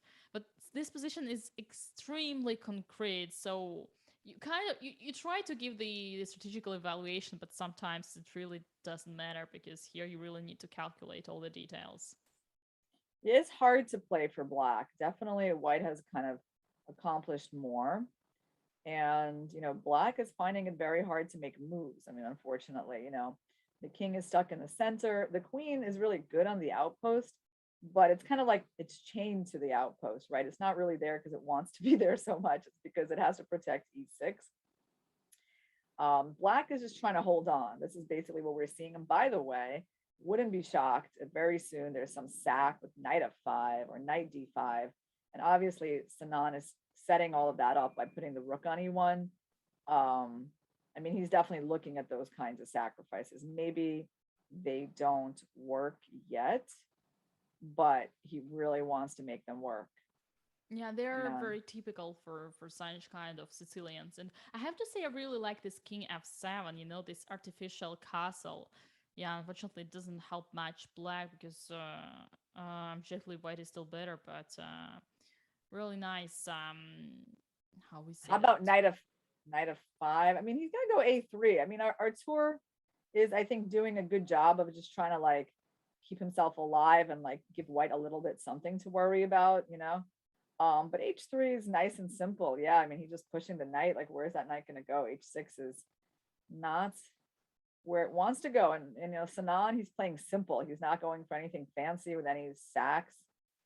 Just found the weakness, and all of his pieces are now good. And rook g1, I suppose, is just a simple move here. Yeah, here we go. Rook g1. And looks like Black's king is in very big trouble. Don't really see how to say things. There is also some tricks with knight g6. Yeah, and also like look at this queen blockading the e pawn. We know that queen is the worst blockader, so nothing really helps Black here. I think we should soon see the result in this game. Yeah, the king is too weak. Yeah, I mean, I think Sanan played kind of like a model game for this line. Gotta say, this definitely showed some of these existential problems of the Rouser Rouser variation. And I say this as someone who has played the Rouser my whole life, and so I'm very partial to this opening. And yeah, I mean, I can feel Black's pain. Yeah, I really like the way how you described it. All right, so this game finished. We have Sanan Sugir with 7 out of 7 so far. He's on a roll. He's on a roll, Yeah. and I don't know if anyone who's gonna. Well, there's a lot of games still going on actually, so we just pick something. I mean, we have a lot of people on 5 out of 6, and lots of games still going there. Yeah, that's correct. We got Bortnik. How about Bortnik? We know he's really, he's gonna try to catch back up. Let's see how he's doing. Yeah, so Bortnik is only 1 point behind. He's the one who lost to Sanan. And did he lose to Sanan? I think he did. He did, yeah. He did. And here he's have playing Bortnik. Genghis Khan. Yeah, he's trying to win against the famous Genghis Khan. You say famous. Well, the famous because yeah, I mean, he Genghis Khan, and he conquered a lot of the world, right? But Bortnik conquers him. All right, yeah, and here we go. Bortnik won. Do we have Fair Chess on YouTube already finished? Still, Alexander Shimanov is playing. Ooh, this is a very nice rook endgame, and Shimanov must be winning. Do you know this? I mean, of course you know, but our viewers must remember this famous rule of cutting the king by three files. Yeah, 3 files, and this is what we have here, so it should be an easy win. But we also have this active rook from the front. We see that example in the games, which forces White's rook to go back and defend the pawn. Good technique by Shimanov. Look at that, just like letting the king go, but putting, king f6. Yeah, nice stuff. And now he's going to reach the Lucina position. Yeah, that is a winning one. Theoretical win. We'll just build the bridge. And here we go. Jeffrey resigned, and Alexander is approaching the leaders. Okay, this must have been. We don't have many more games in progress. Seems like next round is very hard to win all your games in such a strong field, Absolutely, absolutely. And Sanan is doing it. Sanan is doing it so far. Okay. Right, so Sanan is the only leader with 7 out of 7. We have Fair Chess on YouTube. This is Dmitry Andreikin from Russia. Oh, wow, White's winning because Black's king is the one who wants to get into the corner and cannot. So White just uses some little zugzwang ideas and then promotes that pawn. Yeah, that is correct. That is Goals of Dmitry with white pieces. He must have won his game. Okay, so we're approaching round 8 so far. Oh, here is the thing. We just finished round 7, and it means that we are entering to yet another break. And this is not gonna take too much time, so we will be right back.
back to the Speed Grand Prix Week 2. We are here entering in the round 8, and so far the only leader with 7 out of 7 is Sanan Sugirov.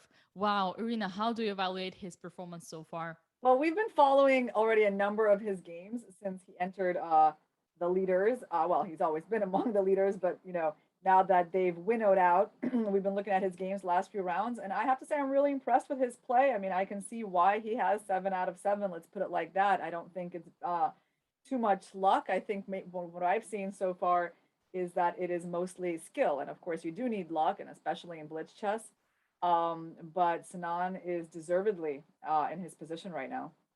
Yes, absolutely. And he does have some players behind him approaching. Wow, I can see 4 players actually. No, that's yeah, 4 players have 6 out of 7, and this is Andrei and Dmitry Andreikin, Alexander Bortnik, Alexander Shumanov, and SF96. Wow, SF96 seems like we haven't been following this player Yeah, this is a new before. player. Like I noticed, I don't even know who that is. Ilya Grigoriev. I just from Russia. Are you familiar with him? No, not at all. And he's a feeder master, so that is gonna be very interesting to see what he will be doing here with white pieces against Anan Sugierov. Well, right now, it's an interesting position. We can get to it. Yeah. Oh, we have it on the board. Black just played knight of 6, so I guess white's going to be going e5 because there's literally no other choice. So he will play e5 here. I mean, what else can he do? He certainly cannot let that pawn get captured. He certainly cannot capture the d5 pawn himself. Oh, wow. Well, Ooh, I that said he is can't. Oh, wait, he wants to win the c7, the b6 pawn. We missed bishop c7. Yeah. I don't know. I wow. still don't know how good that was, to be honest, Oh, you because cannot capture because of bishop takes g2 and queen b7 double yeah, attack. yeah. So actually, it probably wasn't a great decision, to be honest. Like, yeah, I mean, because it usually is not, a great decision to trade a bunch of pieces and leave yourself with an isolated pawn just in order to win some side pawn.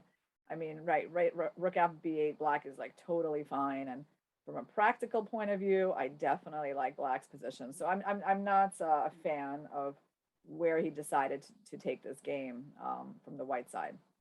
Yeah, neither am I. That was definitely a very big strategical mistake, and even if white managed to win a pawn, it doesn't give them any advantage because black pieces are extremely active, and we see that even there is no pawn here.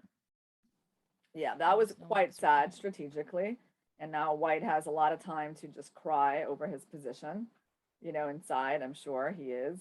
Um, it's like isolated pawn, black's rook on the second rank, queen in the center on d5. I mean, does it really get worse than that in chess? I don't, not a lot worse.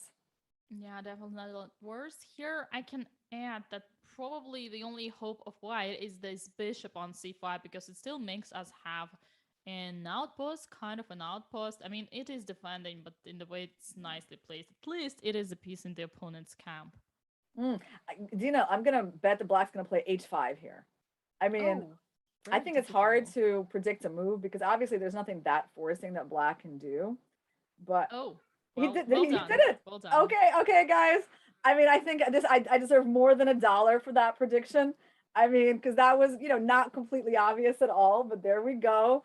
H5 is my kind of position. You improve a little bit. I always tell my students, if you just can't win right away, you got to add more resources. You got to find those little things about your position that you can improve. And I thought this was that moment. So yeah, I'm not surprised that he went for that. Yeah, absolutely. One thing is there is this G3, so it's a fianchetto, and you kind of want to create this weakness. But second thing, which is the first thing after all, you cannot win with one weakness only in chess. You do need to create a second one, and here is what Black achieved after having provoked White to play this H4 move. Yeah, okay. So, I mean, white's still holding on. Yes, you're right, Dina, that the bishop on c5 is like really responsible for holding all those weaknesses. And despite the fact that I really hate positions like this, obviously from white side, we cannot say that the game is over. No, I mean, black has to find ways to break through, weaknesses to win. And that's going to require some efforts. Like, for example, what is rook b8 actually? He Yeah, wants this to is go not a good sign at all. Normally, when you have to play moves like this, it means you don't have much of a choice, or I mean, it's not a good sign. But here, after bishop d6 and this trade, look at the evaluation bar. Now it gives a very decent advantage to black. because black is winning. Couldn't he? Oh, he couldn't win the pawn on d4 because of queen a8 or something. But eventually, he probably will win that pawn. Okay, this is interesting. Because there's still queen a8 trick that wins the a6 pawn. So actually, look at that. SF defended well.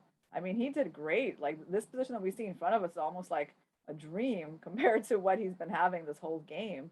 And he has more time than Sinan. I think I don't know. It's not still a complete draw, and there's some things he's got to be a little careful with. Always evaluating this queen trade with queen d5.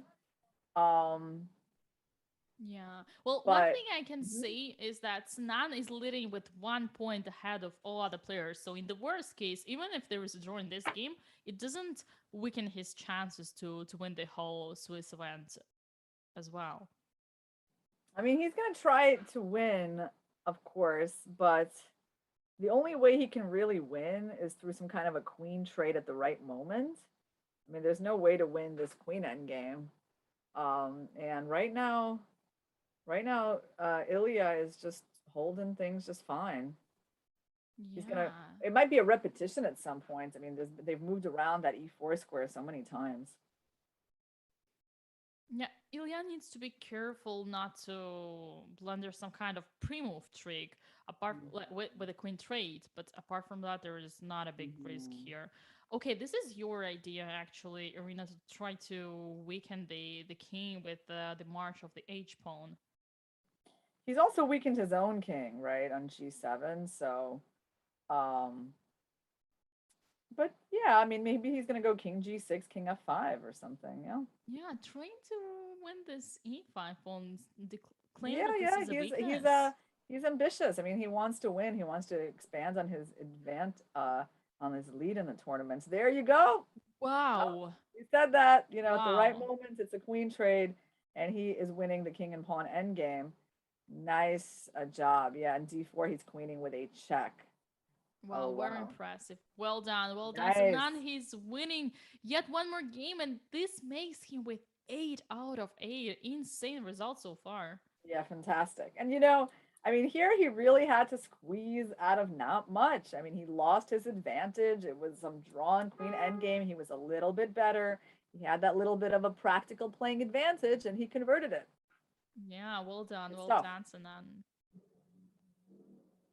These are the only games that we still have in progress, and here we have Giga Kaparadze from Georgian Grandmaster, who just won against Andrei Drigalov. All right, and let's look at the standings. What do we have so far?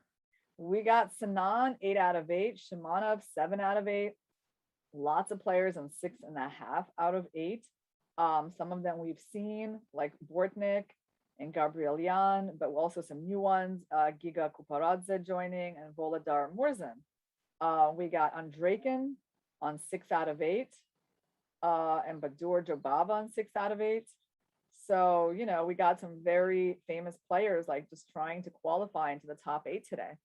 Yeah, and what is interesting about this event is that there is this Swiss that goes into the knockout. There are only 8 players who enter to the knockout, but guess what? Out of 4 tournaments that we have so far during this month, there is gonna be only one place that will advance to the main event, and this is a the stakes are very high or every single Mm. Grand Prix event. I was gonna say Queen E2. I'm sorry. I was like, I wanted to predict that move. Yes, okay, it was not so hard, but that was what I was thinking he was gonna do because this isolated pawn position actually is better for white. This is not, the knight on d7 is kind of passive. And I mean, is he just trapping that rook? Yeah, he's just easily winning this game. And Kuparadze playing really fast, but just, I mean, without much of a position to really work with here. Yeah, that is correct. Seems like a total domination from Sunan here so far. That is he's just exchange up. Sanan is an exchange up, so it should be easily winning. Also, the rook is super active, so you can't do much. There is one pawn, if I calculate correctly. The one pawn for an exchange. No, not anymore. Yeah, not anymore, right? Yeah, there There's is. positional compensation with blockade over c4, but I'm saying that as a joke.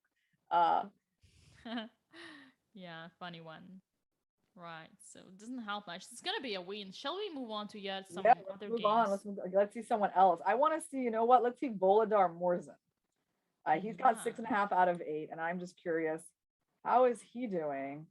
Um, he is okay. I mean, they've sort of just started. I mean, they basically have like something I feel like in a way similar to the opening that this game had. He's playing Bogdan Dietz. And they got something that looks like it was like a Miran or maybe a Queen's Gambit declined. Um, That was yeah. Slav. That yeah, that was Slav. Mm-hmm. All right, and here we go with the position. It's interesting. It's only 13 moves, but both of them are already 1 minute down on the clock. And Yeah, normally so it should be well known to both of them. I mean, the position is very standard, right? But yeah, they've definitely spent a lot of time. It almost feels like the beginning of the game, and we're like, halfway through the round. So, um, question is, okay, is Black just going to play A6 here and just go for C5? Or is he going to play? I mean, he doesn't really need to play C5 right away and sack the pawn. I don't see any need to do that. So I would go A6, and then he's going to play knight E4. That's White's idea, knight E4.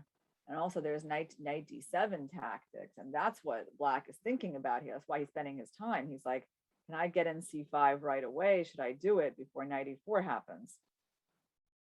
Yeah, but that is insane how much time both players take, but especially right now, Volodar, and apparently he has been calculating c4 immediately, putting the b5 pawn under a danger, in fact, sacrificing, but for something concrete. What is that? No, I think it's just, I think it's maybe just general compensation, just to open the bishop, just to get some activity. His compensation is the bishop pair. I don't think there's any like tactics that are going to, you know, um, immediately give Black, something obvious. But he definitely has long-term compensation, and he just didn't like the prospect of giving White the initiative, but with knight e4.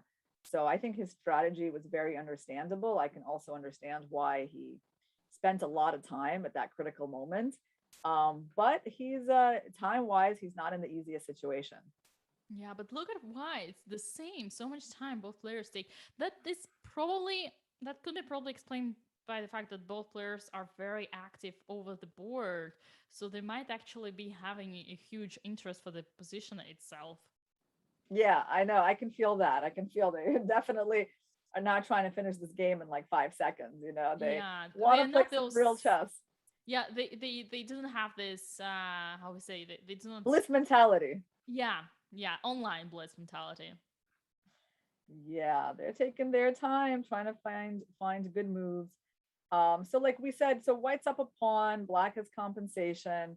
In a way, kind of similar, a little bit reminds me of Sanan's game from the previous round, where we had this isolated pawn and I mean, okay, Sanan won the pawn back right away, but still like we knew like there were some prospects of him even, let's say, being down a pawn and having compensation. And that's what we're seeing here.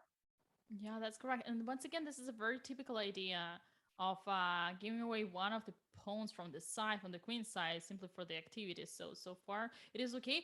I'm a little bit worried of this queen b2, but it attacks the knight, so there is no rook b1 for now. It's fascinating. I mean, I think Black is doing okay tactically. Of course, the game is kind of blown up here. Absolutely. So everything's gonna start right now. All the action. Yeah, that's right. When they got no time, that's when the game starts. So Queen C4, good move. I don't know. Is it Rook C8 possible? Okay, no, Rook C4 is good, I think. Wow, rook Um, d4, Rook C8. sacrificing Oh, exchange. no, he didn't sacrifice. That was a trade of rooks. Okay. Yeah, that was that's correct. Yeah. Knight on Well, c6 is pretty strong. Wow, d5. Okay, yeah, sure. only Yeah, one yeah. Black's second. fine. Black's fine. But Oh, oh, tactic. Tactic on yeah. a8. Oops, black's not fine. Ah, aye. Oh, That white. 97. Very typical how we say Yeah.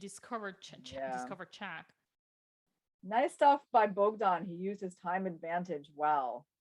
Just I mean, Volodar I think played well, but just took a little too much time, and that Yeah, cost him it in has this been a game. little bit too slow, and that is what costed him a point here.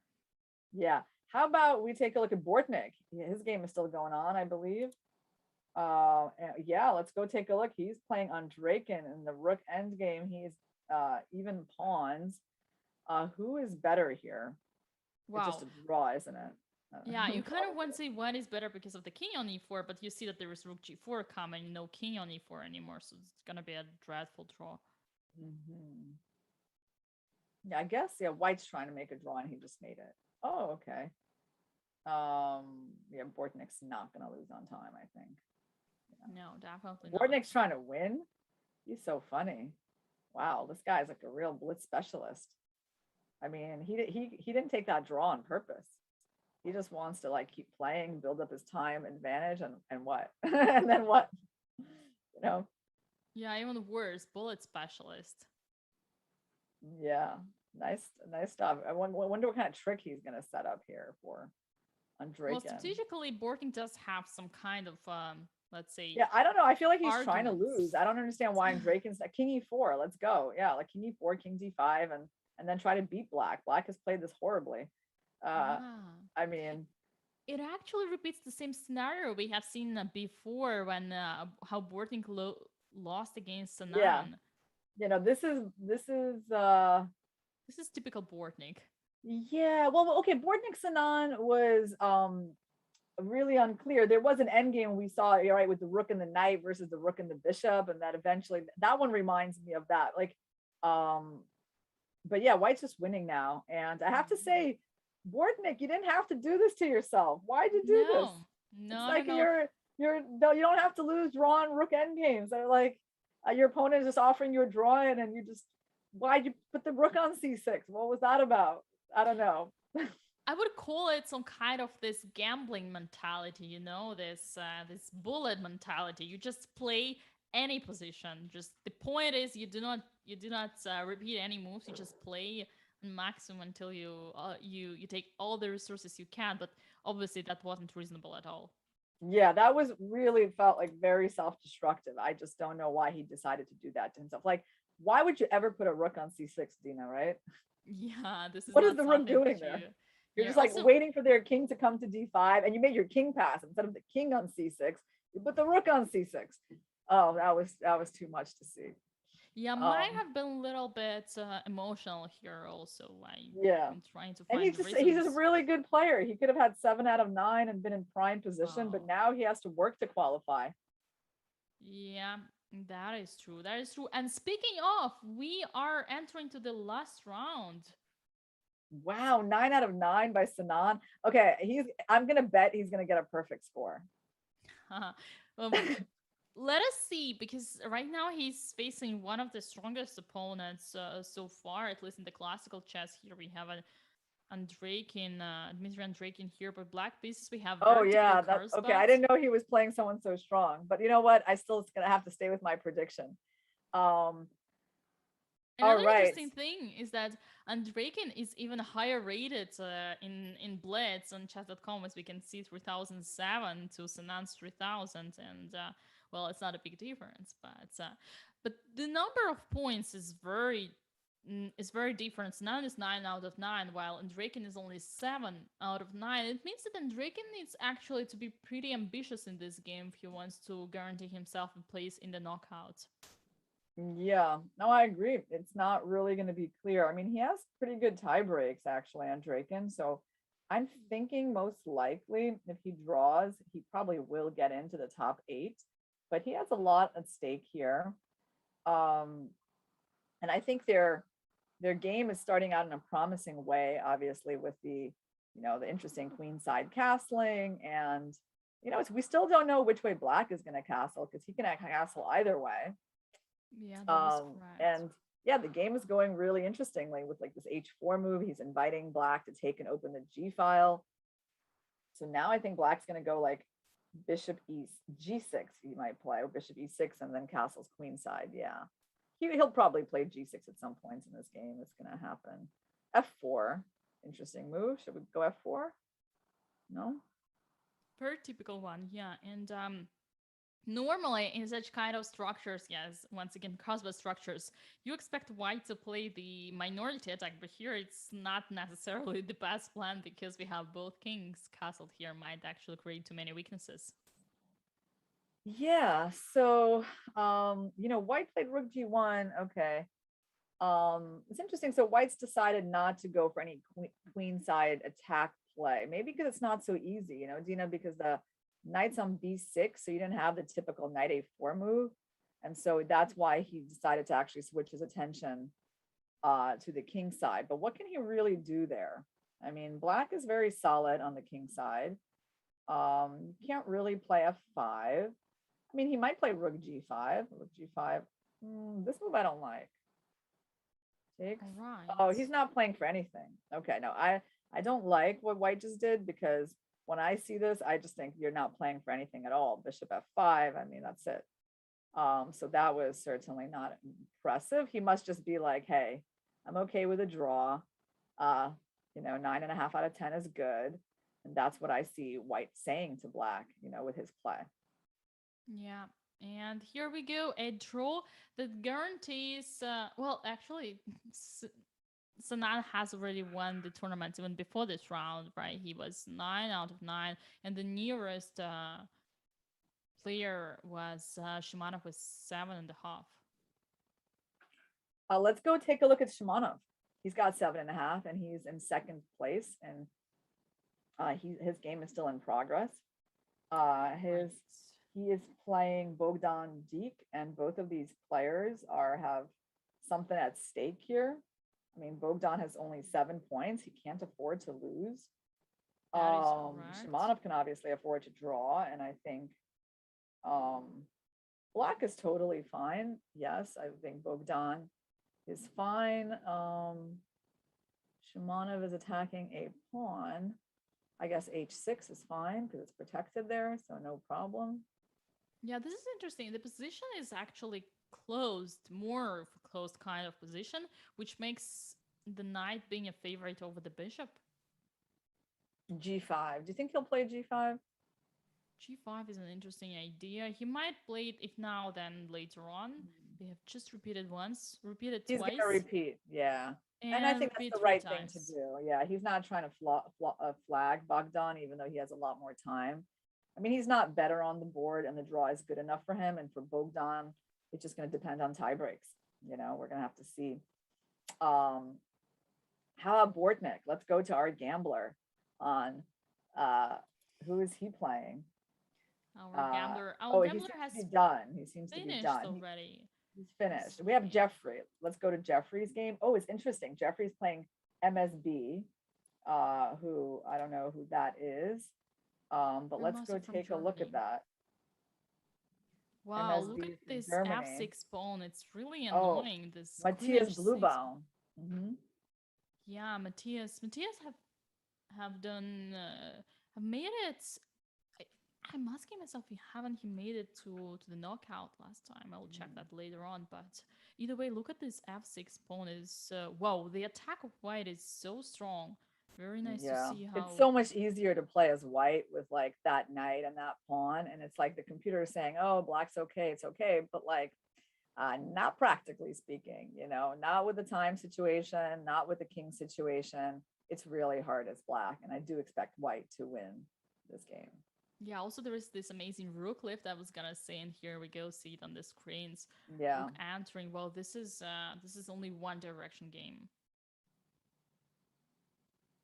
You might even why see is it so winning? some kind of sacrifices soon.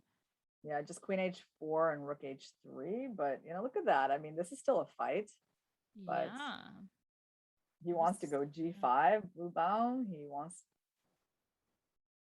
Okay, attacking on the h file. G5. Ooh, queen takes G5. Oh, that No, he was a missed that. He blunder. missed that. Uh, That was yeah, a he's gonna go beauty. knight f7 soon. His threat is knight f7 right here. Can you go knight f7? Here we There go. you go. Knight f7 and black resigned. Well done, Jeffrey, All and well predicted by Irina. All right. Jeffrey, are you gonna make it to top 8? Come on, Jeffrey. Jeffrey. All right. I'm looking at the other games. All the games have finished. We're gonna see the standings any second from now. Gonna see the All right, standings. the standings. I mean, is it really done or no? There's still some games going on. Oh, these are important games. There is still Bodor Jabava here fighting. Wow, what an interesting rook endgame. Yeah, that reminds me of my endgame against Jonsaya from the first round of the online Olympiad, where I also had like some bunch of pawns and I managed to do nothing with them and lose against the rook. And I think white's winning, right? Yeah, white is just, white's pawns are better. Yeah. Oh, black is using some tricks. Oh, yeah, that didn't work. They don't help. They don't help. Yeah, I remember that match. In fact, I think I was commentating it on United States versus Kazakhstan. You have made an amazing comeback. You guys have made an amazing comeback. Yeah, I know. We tried to make this Olympiad exciting, right? With losing our first round matches all the time. Knocking out India. Wow, what an amazing performance. In fact, you did 2 comebacks, right? You did first comeback with Kazakhstan and then winning on tie breaks, and the exact same scenario with India. No, with India? Yeah, it was the same. Mm-hmm. Wow. Right. Apparently, we still have some more games that are going. We have Dmitry Gortsev here with weight pieces being he's totally lost. Trying. Oh, we have an end game. How about we go to look at Lissy versus Makhnov from Kazakhstan. Yeah. I know him, and it's interesting. Let's see White's technique. Is White going to win with an extra pawn? I assume, usually people do win in these situations because it's just so hard to defend, obviously, when you have little time. But maybe Makhnov is, now it's just a draw. Yeah, now it's a Philidor position, typical draw, so it's gonna be no problem for Denise to. That's not good for Lissy. I mean, he had to try to get to 7.5. Yeah. At least have a chance. I don't know if he would have made it on tie breaks. It looks like 7.5. Yeah, 7.5 is the score, and we do have results. Sanan Sugirov 9.5 out of 10, Shimanov 8 out of 10, and then tying for third place is 7.5 points. And who do we have qualifying? We have Bogdan Deek, Andreikin, Artur Gabrielian, Kulik, who is Mikhail Demidov. I don't know him. And we have Jeffrey, place number 8. Together with our gambler, Alexander Bortnik. Wow. Yeah, I have to say, I like Bortnik in the sense, like, he's a player the fans will appreciate. Like, he definitely, is an exciting player. You can tell from his openings. I mean, he just, like, always wants to keep playing. So even though he did some things today that, I might have not done myself, I appreciate him just from the fans' perspective.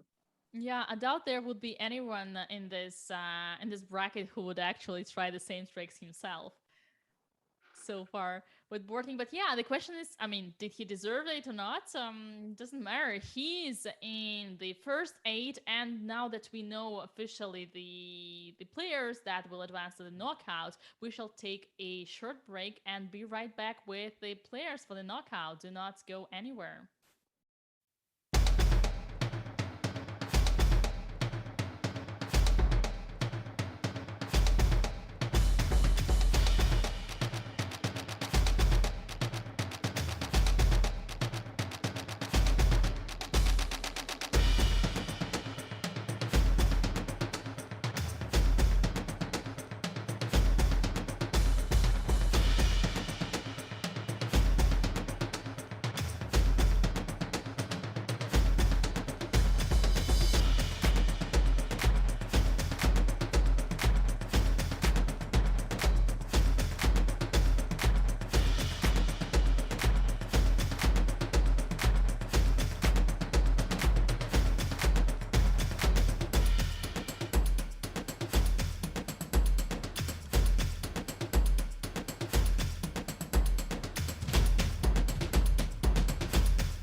watch the best women in the world team up to compete for the gold in the 2021 FIDE World Women's Team Championship starting on September 27th.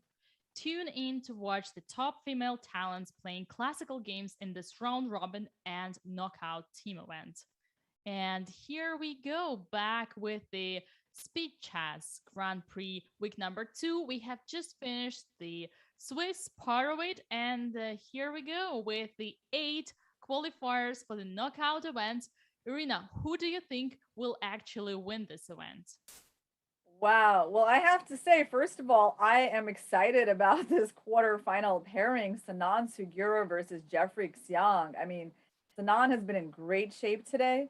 It is getting kind of late in Russia, I have to say. It feels like it's a bit of a disadvantage for the players who are having to play late in the evening. I mean, it must be, I don't know, anywhere from 11 to 12 p.m. there. What time is it right now in Moscow, Dina? So the interesting thing about it is that right now in Moscow it's 10 p.m., but Snan must be living even further away in Siberia or Ural, and that means at least 2 hours more to that, which would actually make it midnight. Yeah, that's quite late. And I mean, for Jeffrey, it's just like the middle of the day, good time to play chess.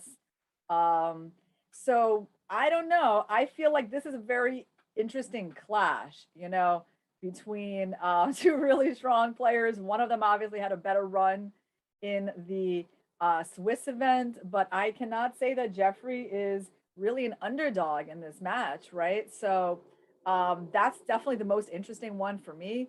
I think Shimanov versus Bortnik also really interesting. I mean, Shimanov also was doing really well today. He got clear second place, and Bortnik was always among the leaders. I think he could have done even better than he did.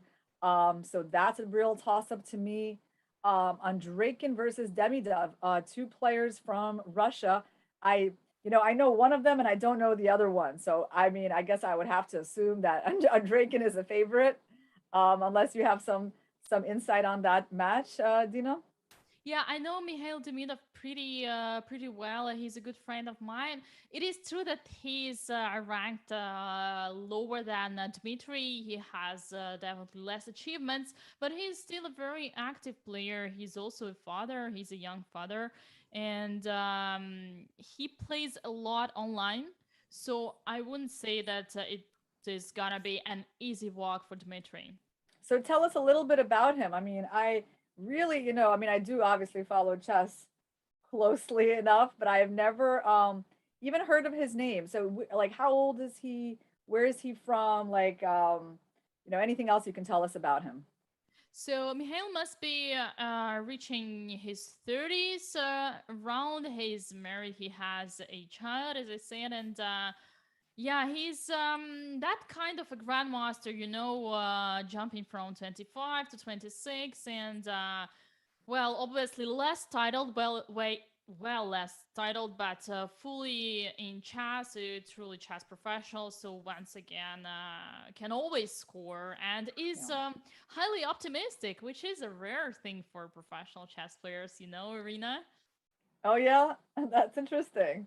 Like Yeah. optimistic about his own chess or optimistic about life or what? In general about life, and this is a very healthy attitude when you play chess, when you play a game. You always have a hope. You do not go mad after every loss, and this is something that you can actually learn from, and Mikhail is a good example of such a character. That's cool. So we have Sanan Sugurov. They're in the middle of their game. Let's get into it. So he's already like 40 seconds down on the clock. They're pretty much in the early middle game stage. Wow. And Sanan again finds some creative approach, sacking a pawn. I mean, obviously, Black's going to go d4 and keep things closed. But yeah, the computer really likes White's decision here. And I got to, this reminds me of his pawn sack against Bortnik with the move b4. Yeah, this is very interesting because from one side you kind of give away the c4 square, and there is also b6. So you kind of wish for white knight to jump where b3 and knight b2, knight c4 to there. Then you would say white is better, but you can see even by with the knight on a4, white is doing really great. And yeah, it seems like Sanan is on fire today. Yeah, I mean, at least one thing about Sanan is that at least when he thinks, he comes up with good ideas. Sometimes people go into a long think and it's just kind of not productive. But I've noticed that when he goes into a think, he's coming up with these creative sacks. And one thing about this position, of course, is a horrible, horrible black queen on a7. I mean, that is that is the main justification for like white just giving up the whole center like that. And of course, black's king is still not castled. So yeah, the white's compensation is obvious here.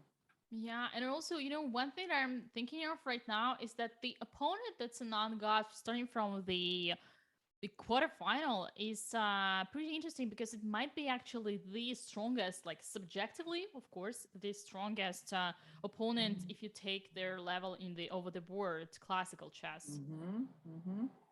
Yeah, I mean, of course, it's a very interesting pairing for quarterfinals pairing. It reminds me, Dina, of semifinals matchup between China and Russia in the online Olympiad. It's something that could easily be seen in the final.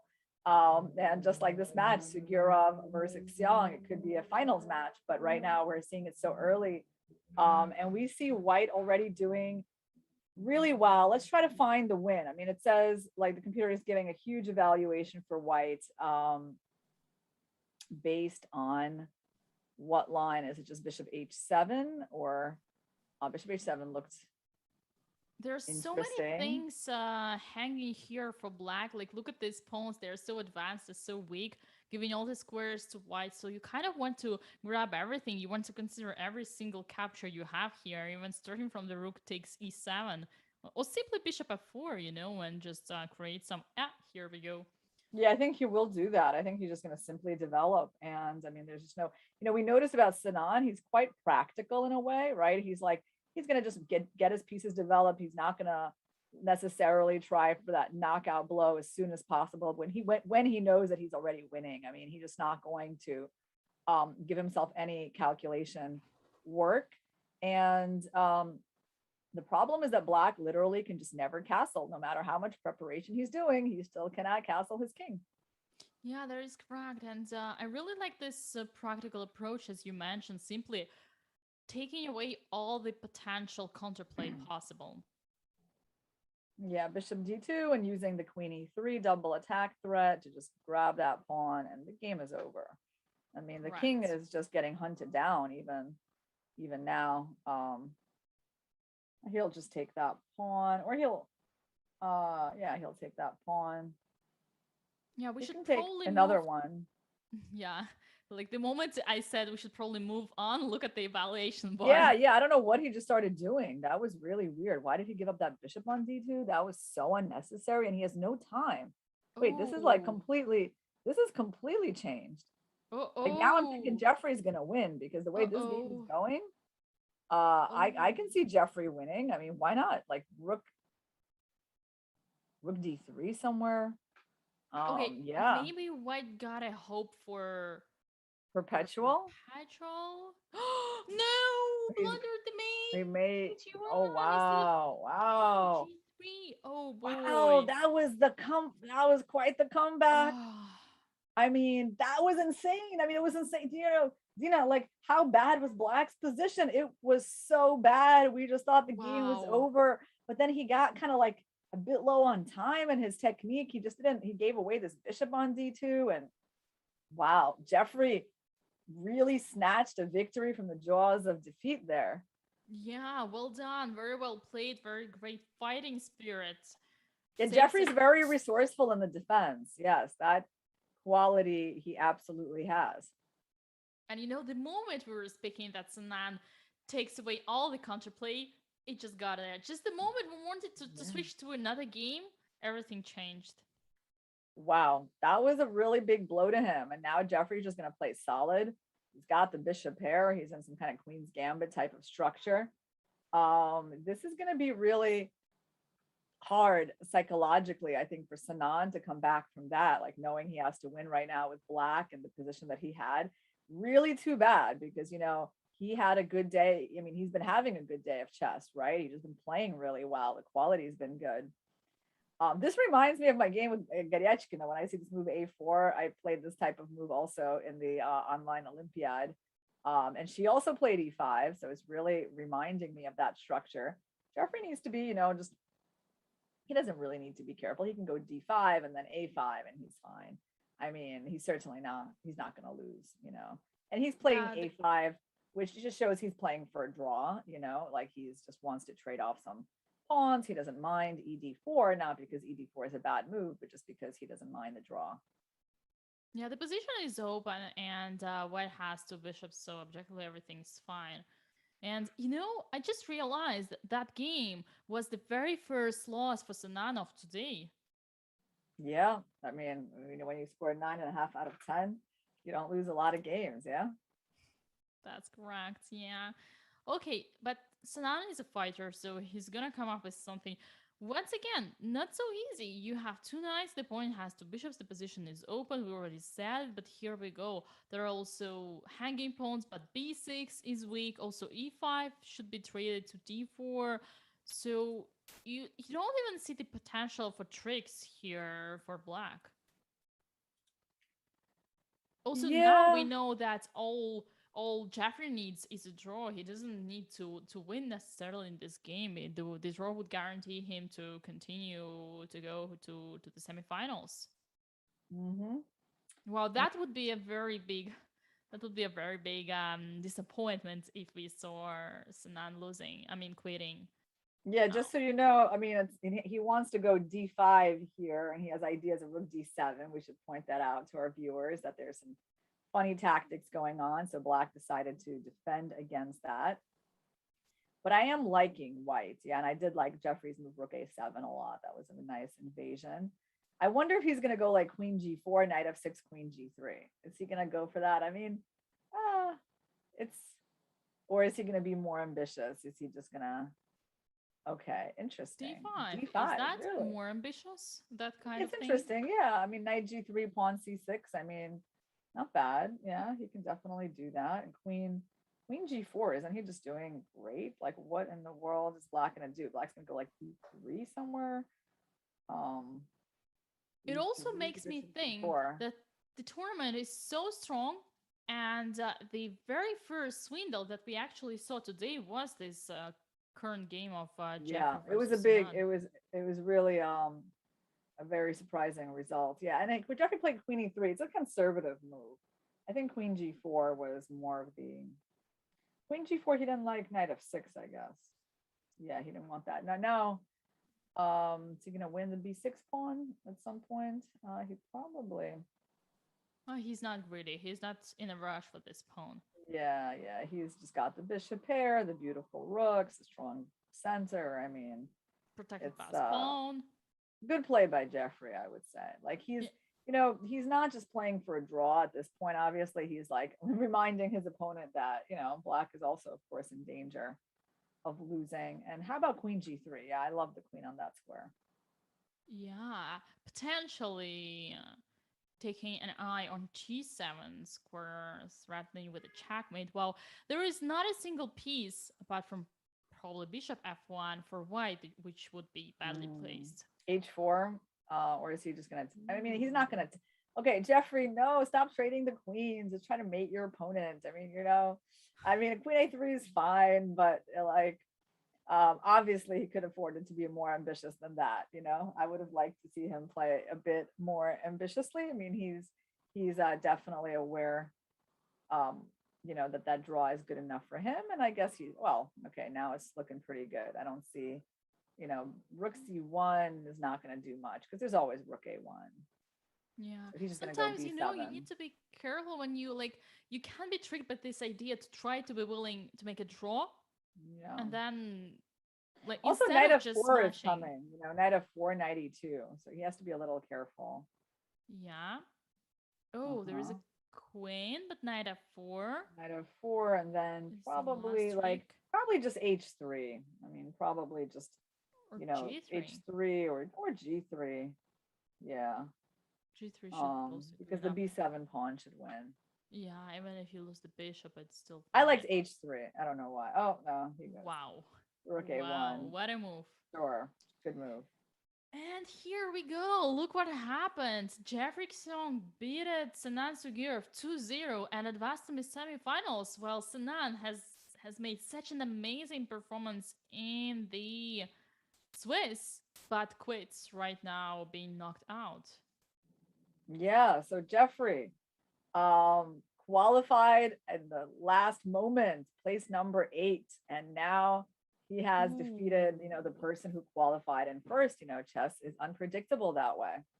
Yeah, well, this is painful. You get knocked out by a person who was the last to join this train, and ooh, Well, he poor got him. unlucky. I do think he got a bit unlucky, with the pairings. I mean, Jeffrey's just not the dude that you want to play in the quarterfinals. You Yeah, want I to work absolutely agree. a little bit with that. Um,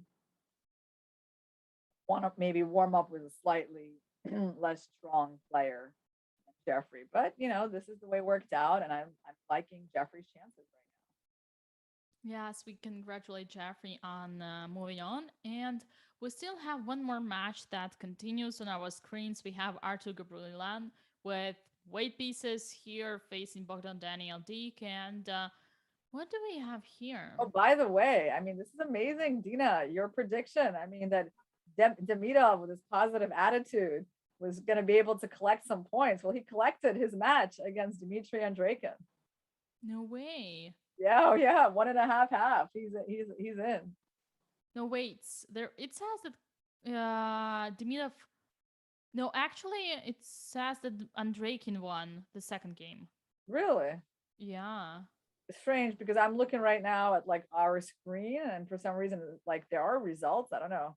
The results are oh, they just changed it. Okay. Yeah. Oh well. Right now it makes So sense. actually, it's an 8 on Drake and one. Okay. I thought we were Yeah. gonna have another surprising story. But that doesn't cancel the fact that Mikhail is extremely positive whenever it comes to chess or life. So we got Bordnik and Shimonov. Can we see that game? Yeah, so this game was already finished, and we have Working who won against Shimanov. So the only game that is still in progress is between Artur Gabrielian and Bogdan Daniel. And he needs to win. Okay. And does he have a chance to win? I mean, he does. I mean, it's maybe not a great chance, but he has a little bit more time. He needs to keep the queens on the board, but if he goes queen a5, he loses the d4 pawn. So yeah, I mean, black right now is looking pretty good to qualify. And I mean, if white trades and goes into the end game, it's nothing. So he chose to lose the pawn, which I agree with. You got to just do it and hope to, with the queens on the board. I don't know, queen a6 maybe, or sure, play some tricks. Rook takes c4, maybe queen a. I don't know, why did he give up the pawn? Queen d2 check. That's his idea. But I don't think it's dangerous, but that's his idea. Ooh, f4. Okay, trying to defend. Yeah, black is good G4. here because black is actually just attacking now. Up a pawn. And I don't know, queen g3. How about that? Queen g3 I liked. We only hope for white here if black blunders some kind of mating Yeah. attack, but it doesn't seem so. The king is on g5. Little bit worried, but ooh, look at the bar. Don't tell me I predicted it. Don't tell me I predicted Wow. it. Oh Wow. no. Oh, he lost the Wow. rook. What a Whoa, he has no swindler. time. He has no time, but he's up a rook. Queen g4 check. What a swindler. Oh Wow. no, no, no, no, no. What's Rook going on? back. Oh, oh, oh. Queen Oh d8. Queen boy. d8. Black is Wow. Oh, winning. this Oh, is painful. Oh no, this is mate. Oh checkmate. what? No, no. What is Did going you on see that here? evaluation bar? How it jumped like crazy. No Oh, he way. didn't What take the happened? queen. He could have taken the queen and made a draw, but okay. Let me. Okay, that was exciting, but that Wow. game, that match went to Daniel Deek. I have to show you this position, Arena. Look at Well, this. where's the checkmate? Rook d7, right? Rook Oh, checkmate d7. into, checkmate into. That's so sad. Poor Artur. I Where mean, king he's going moves. to be really sad Wow. about that. That would make it 1-1, and we would still have one more tie break. Well, yeah. I mean, we have only one tie break between Shimanov and Bortnik, and I think that's going to be really interesting. And so maybe it's good that we just have one to focus on. Right. Someone said that Alexander versus Alexander sounds funny, and I agree. That's pretty good, isn't it? Yeah, and here we go. The game just started, and this is a bullet game. Ooh, I say Bortnik is a clear favorite here. Plus, not only it's a bullet, but it's a bullet without any increment. It is, in Oh fact, wow, it's bullet. That's what it is. Oh, I had no idea that this was going to come out down to a bullet game with no increment. yeah, it is.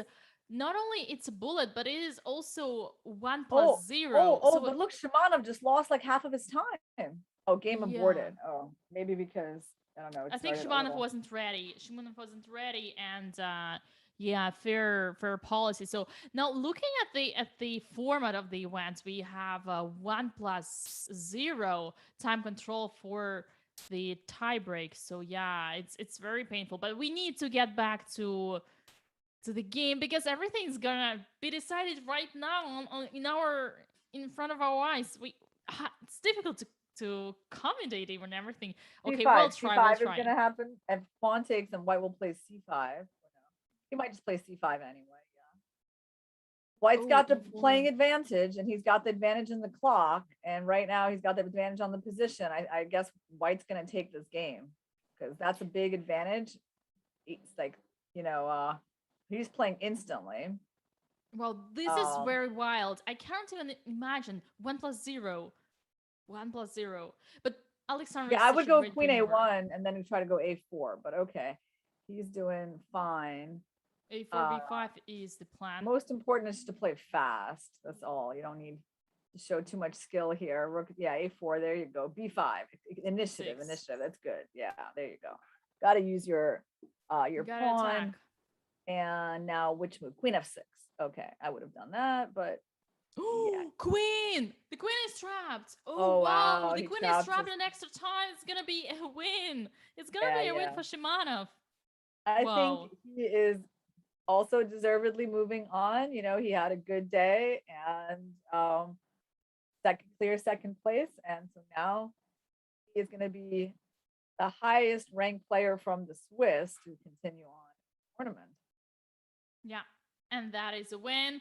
And we congratulate Alexander Shimanov, who continues his way to the semifinals. And also, I have to admit, very, very fair play from the arbiters aborting the game where Shimanov was a little bit not ready. And this is a very, very nice thing to see.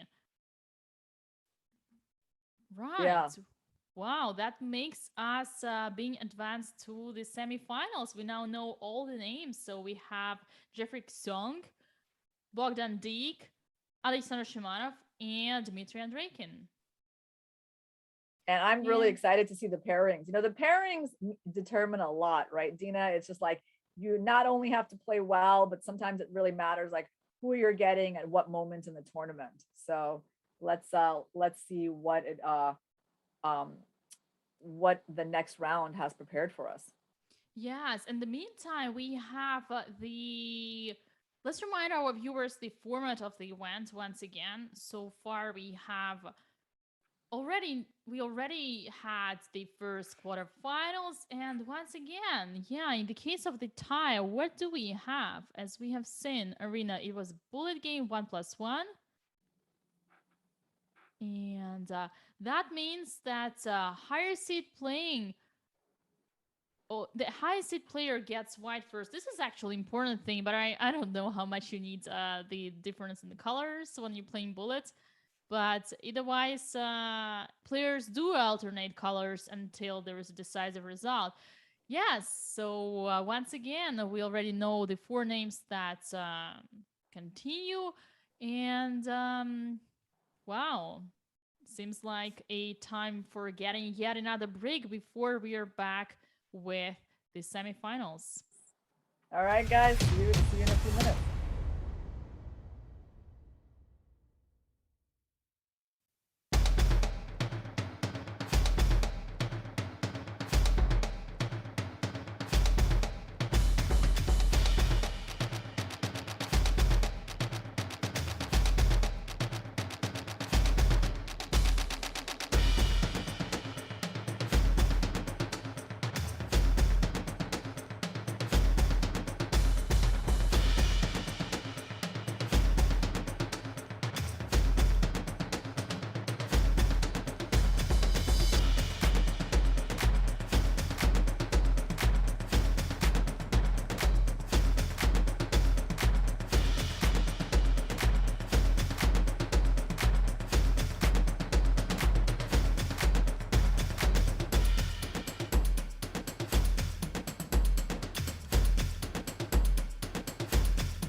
Coming in October, the FIDE Chess.com Grand Swiss. This year's event will be played in Riga, Latvia. 2 spots in the 2022 Candidates Tournament and 1 spot in the next Women's Candidates Tournament are up for grabs, as well as a $550,000 total prize fund. Who will take the next step to becoming world champion? And here we are back with Speed Chess Grand Prix semifinals. We have 4 players who just advanced, and they are all fighting for the points, for the Grand Prix points, because guess what? There is only 1 spot out of 4 tournaments that guarantees you to advance to the main event, which is gonna happen starting from November 12th and finish, as far as I remember, December 19th. So hopefully we'll be busy then, Dina. Because this is, I Absolutely. actually love doing commentary on this event. I hope I get to do more of these speed chess events. And I've always enjoyed watching the Speed Chess Championship. And yeah, there's definitely commentating on Blitz games is a special experience. Yeah, that is true. And speaking of commentary, we're gonna meet already the day after tomorrow, starting from Monday. Together, we'll be covering the women's team world championship, also together with Jennifer Shahade. But that is gonna be a classic all over the board. And yeah, Blitz is always fun, and this is what we had here. A lot of fun, and the fun continues with the semifinals. Yeah, it's nice we got the players on camera now. We can see them. It's actually really nice to be able to see the players. It's funny, our board right now looks like a checkers board or something, right? Where are the chess pieces? Yeah, that Um, is correct. Fortunately, our viewers cannot see it yet, so things are under control. Um, yeah, Irina, when we started the knockouts, I asked you who was the favorite in your opinion, and you said obviously Sanat Zagirov because he has done such an amazing performance with 8.5 out of 10 of not losing any single game. But now Sanat is being knocked out by Jeffrey. Who do you think will actually win the knockout after all? well, I think the two objectively strongest players are Jeffrey and Andrakin, right, who are still left. And who is our other one? Oh, it's Shimano. Okay, actually, okay. I mean, yeah, these three are the favorites. I don't know as much about Bogdan Dijk. I mean, maybe we'll get to know him more. He's obviously a strong player, but off the top of my head, I can't really think of his games, so far. Um, so who do I think is going to win? I'm going to say, um, well, I see Jeffrey doesn't really have much of an advantage in this position. So he's going to have to play for a draw and hope that, I mean, he's a little worse, probably. Maybe it's about equal. But who's my favorite? Okay, I'm going to say Jeffrey. Oh, right. Yeah, you go Yeah, with your I got to say something. countryman. Yeah, that Yeah. is very much understandable. Well, let's see how it goes. We have here Jeffrey himself facing Bogdan Dijk, and mm, the position looks equal so far. We already said it. It Yeah. was, look Black at has no this. problems at all. Black can even just take on c4, rook c4, bishop c3 if he wants. I mean, he can just make a draw like that. Black is like completely fine, and he can play for more. I mean, he can play h6 here. Um, I definitely not a fan of Jeffrey's position, and I mean, Bogdan is probably thinking now, should I just take a draw by making a couple of captures, or how do I play this endgame for more, like once I get the bishop pair? Oh, right. Opposite colored bishops. Here we go. Hmm. Yeah, so Jeffrey's opening certainly didn't work out, but he has a little bit of an edge on the clock, and I guess he probably feels like he can make a draw here without too much effort. Yeah, you don't quite understand what would be the plan for any of the side to improve the position with opposite colored bishops. The material is equal. Here we go. It's a draw. All right. Okay, so the opening didn't work out, but is Jeffrey okay? He plays the Caro-Kann. He played that against Anand in the Olympiad. But okay, this is obviously a different line than what he got against Anand. I don't know what Was this it is that that famous game Bogdan. where Anand blundered a piece? I don't think Anand blundered. I don't know. Did he? I don't think he. Well, actually, Jeffrey was doing really well in that game, but then no, but then Anand won. So I'm not sure it's the game where Anand blundered because Anand wound up winning this game. Right. So either way, this is the decisive game for both of the players. Their first game finished in a draw. This is the second game, and yeah, it might actually decide everything. Well, knockout events are very special. You kind of have this pressure because every single game is a decisive game. Yeah, I mean, Jeffrey chose a solid approach there, in the opening. I mean, just knight of six and e6. And I guess obviously Bogdan, he's got his little preparation in this line. Obviously, we can tell from the game, from the dynamic, that he has some ideas up his sleeve, like more than Jeffrey does. Jeffrey's just trying to survive the opening, without too much damage. That's the feeling I'm getting from the way they're using their time. But Jeffrey's position is solid enough, I think, at this point. Yeah, that is a very unusual Caro-Kann because you look at it and you kind of think, oh, this fianchetto bishop, is that Catalan? Is that English with this pawn on c4? Yeah, but this is indeed Caro-Kann with d3. Okay, me myself being a Caro-Kann player, I'm very much interested to see how this game will go. Slightly disappointed to see for now the evaluation bar giving advantage to white, but probably it's too early to look at the computer bar. Yeah, I mean it's. I mean, his decision is interesting. He's going for the symmetric pawn structure in the center because I guess there just wasn't much else, and this was his only chance to take on d5 before black plays bishop b7. And then he'll probably. Well, I was going to say, I mean, yeah, he's probably going to castle. Knight d4 definitely an idea.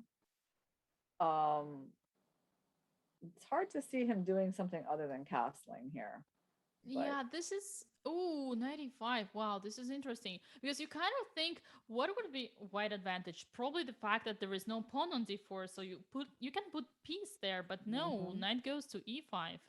Interesting move, yeah, because the black knight has trouble getting out from b8, and um, I mean, black bishop on b7 will be quite passive, although I'm guessing, uh-huh, Jeffrey did that. Bishop Wow, I mean, d6.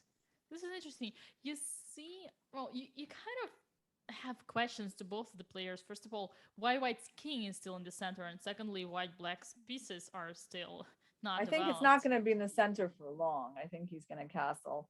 I mean, knight takes d5. I just don't believe it. Yeah, I just Finally. don't believe that he's going to do that. So now black is he going to take on e5 and play knight c6 just to finally develop? No, he's not. Okay.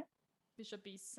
Yeah, black's bishop is pretty passive, but yeah, the idea is actually to push d4 one day when the bishop will be protected, and white needs to come up with something. I would still consider as soon as possible transferring any of the pieces to d4. Yeah, it's interesting. What is black gonna? I was gonna say, how's he gonna develop that knight? So knight a6 and is like white gonna play b4 or even d4? Actually, d4 is interesting. Knight b5 is interesting. Knight b5 actually, Dina maybe going for that bishop on Yeah, and d6 needs to be looked at. I mean, white definitely has a nice advantage here, and Jeffrey again has the advantage on the clock. Okay, that's a cool move by Bogdan. He wants to take on f6 and play knight d7 fork. yeah, or Jeffrey's going to play bishop e7, I think. yeah, that's the only move. Otherwise, you would find your king being completely ruined after bishop takes Yeah. f6 and g Or takes rookie f6. 8. Rookie 8 is a move. Uh-huh. Uh-huh. Okay. He chose Here we this have two one. bishops advantage. Or wait, now d4 and then potentially winning the d5 square or pawn, which is a Hmm. weakness. Bogdan is playing good chess.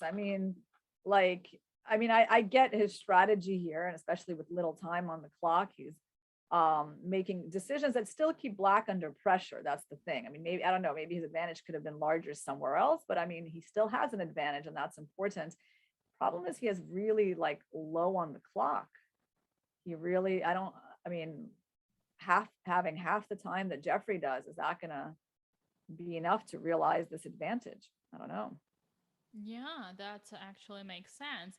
Well, we know that one weakness is not enough to win a game. So the question is, where will White create a second weakness? Yeah, well, he's trying to win the pawn right now, right? So knight takes d5, and at some point he might just take that pawn. I mean, for now he'll go rook e1. Rook takes, I think he'll do. I say Pawn pawn takes takes is so tempting because you improve your pawn structure and you create a weakness. It is tempting. It is tempting. Oh, look at And it that. just happens. Now He went f4, for that. transferring your knight to d4.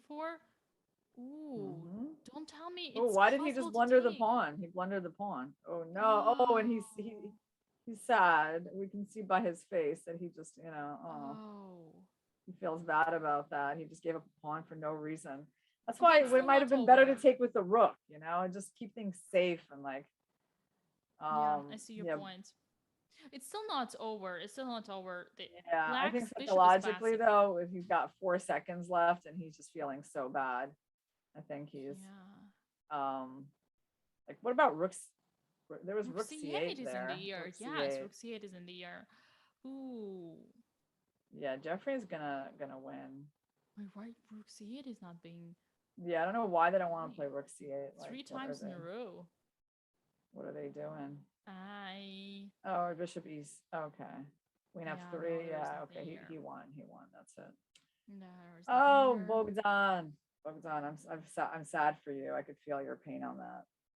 I kind of feel that Bogdan wasn't strong enough psychologically in this game because okay, you blunder the pawn, it happens, but it's not like, even look at the bar, it's not still a big deal. Okay, you're pawn down, but fight to make a draw. You make a draw, you continue to the tie Yeah, breaks.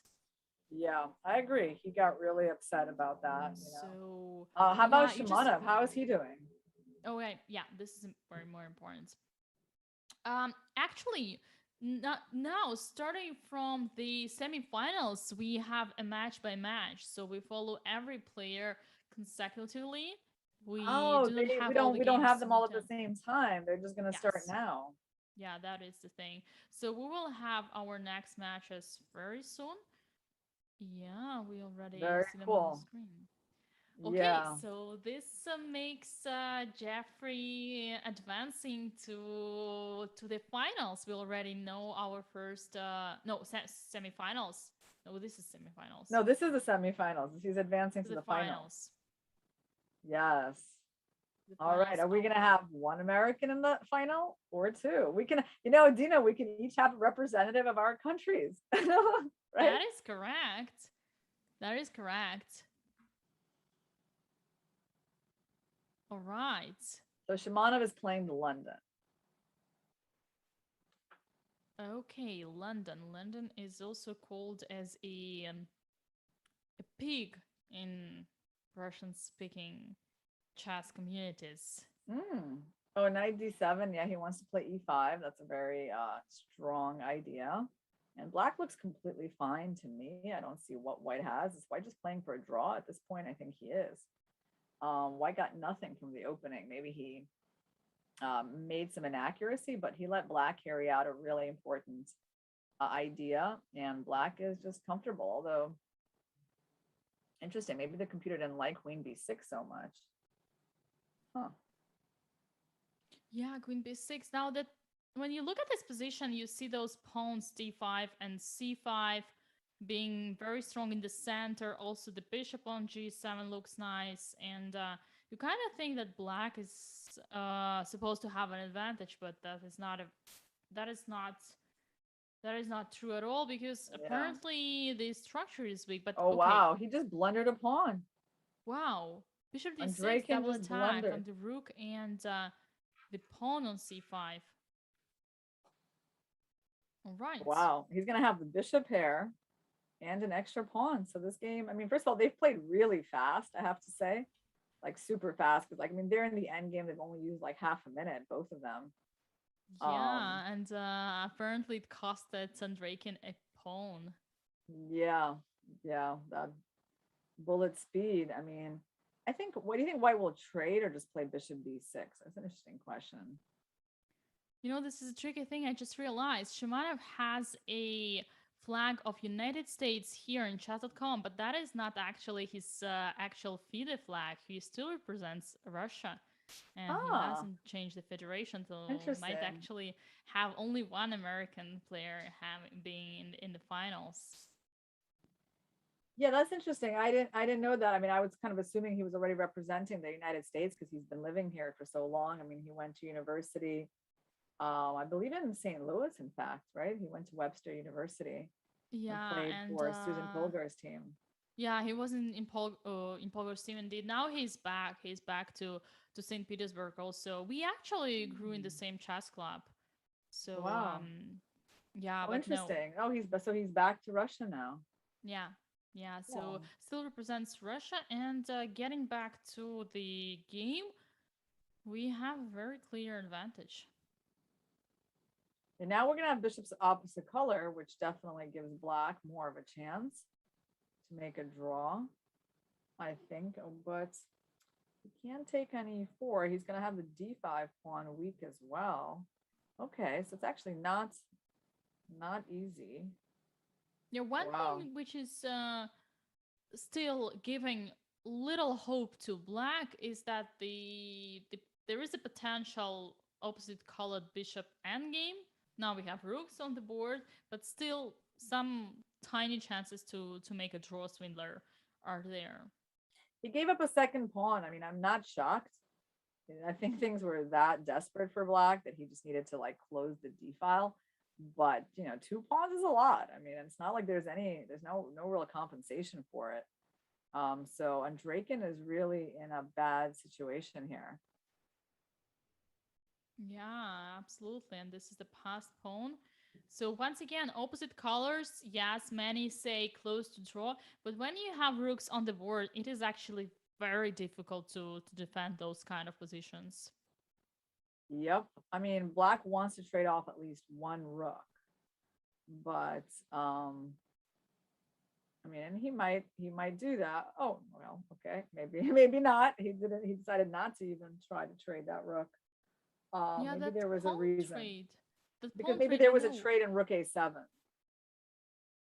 Okay. Yeah. Mhm. Is that sounds coming from my computer, Tina? I Yeah, don't know. that is actually one of the players commentating his game on his own stream. Yeah, I don't I know how. suppose. Yeah, Yeah, that must interesting. be. Yeah, that must be one of them commentating. I would say it's Draken because I do not recognize the voice, and Shimanov's voice I will know pretty well. But actually, both of them are streaming, so that is not a surprise. And you guys do not hesitate to go and check out both of the players on their YouTube channels and Twitch channels as well. Shimanov must be streaming from Levitov Chess, but both of them stream in Russian, so that would make you being interested for that only if you're Russian speaking. All right, so I mean, black is still holding on with his pawn disadvantage. Actually, like white has to show some pretty good technique here. He's gonna play h5. No, he's interested in trying to use some kind of mating net with f7, f4, or e4. Black will, black in a way wants to play h5, but then those pawns might become vulnerable later. Wow. Oh, he's going for mate. Wow, this position looks completely winning for white with this two pawns of potential two pass pawns. I was just willing to say, some time ago that white has traded all the pawns from the queen side. Wasn't that hard to convert? But seems like not at all. Here it seems completely winning for Shimanov. Yeah, that actually makes sense. Okay. Yeah, Also he's going Drake. g5 and winning that bishop, and the checks are not helping at all. Kind of it. Oh, why did he just do Okay. that? Wait, what? What? Oh, there's this pawn on f4. Can Yeah, he's black still gonna take win a it? bishop. I mean, he's still gonna win. Ooh, but that is an easy win. That is an easy win. Yeah, You it win was a a little bishop. strange that he went there instead of like. Yeah.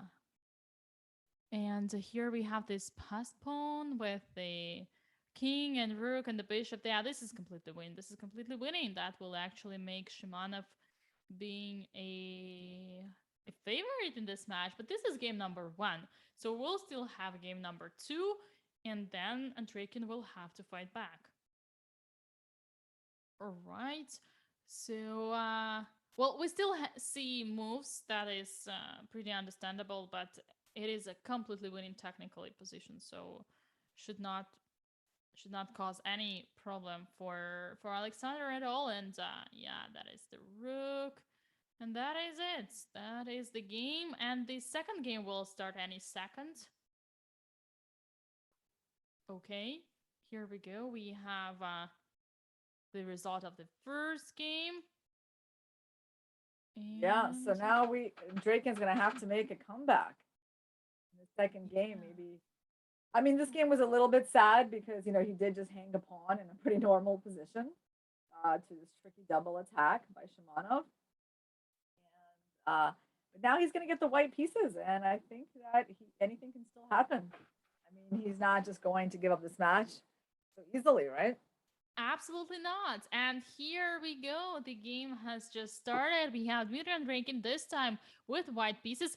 Ooh, Scandinavian or Scandinav. How do you say it in English? Yeah, Scandinavian, and with Queen E5, that's a move I've never seen. Wow. Okay.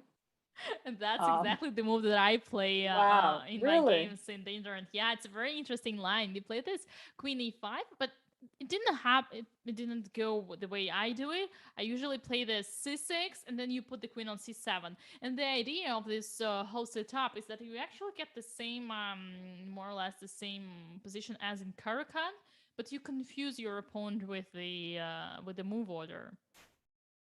Okay, but here it's And completely Draken just different. won a pawn. Now it's like Shimanov's turn to play without a pawn. What is Black's compensation? I don't know. And by the way, Shimanov has played instantly, like instantly. Like he has almost 3 minutes on the clock, and they're in the middle game. He's like the opening is sort of done already, right? They're like in this early middle game. He's lost a pawn. Doesn't really have much compensation for. He has a little bit, I guess. Of course, with the C file, and if White's pawn was on, a C4, it would be better. But it's not really very convincing compensation, I have to say. Yeah, that makes sense. It makes a lot of sense. I would Queen. actually say here, the biggest thing you can get is probably the time advantage and the psychological factor that you confuse your opponent, and also that the fact that you play the positions that you're used to. Yeah, it's interesting. I mean, the only thing that White is trying to do now is fix the situation on the file, right? Like if he can get a pawn to C4, he's going to be super happy. Is Black going to go like A6 maybe? But knight D6 is a tempo. That's the thing. Bishop D6 is a tempo on the rook. Then you have time to play C4. I mean, that's all White really wants, because otherwise I was thinking maybe Black can go A6 and B5, but I don't think there's the time to do that. And if White gets to play C4, it's a big improvement. Correct. And one thing that comes to my mind, Shimanov only needs a draw, but he chooses Scandinavian as an opening for a start. That is very courageous. Yeah, rook C4. Okay, so that's another pawn that's going. And okay, he's got a blockade, but okay, I mean, it's interesting. Yeah, actually pretty smart. Yeah. I mean, certainly This Black's pieces are better. We know Black's pieces are more active than White's. Is it enough? I mean, C3, I guess. Yeah. Yeah, that is a very unusual position.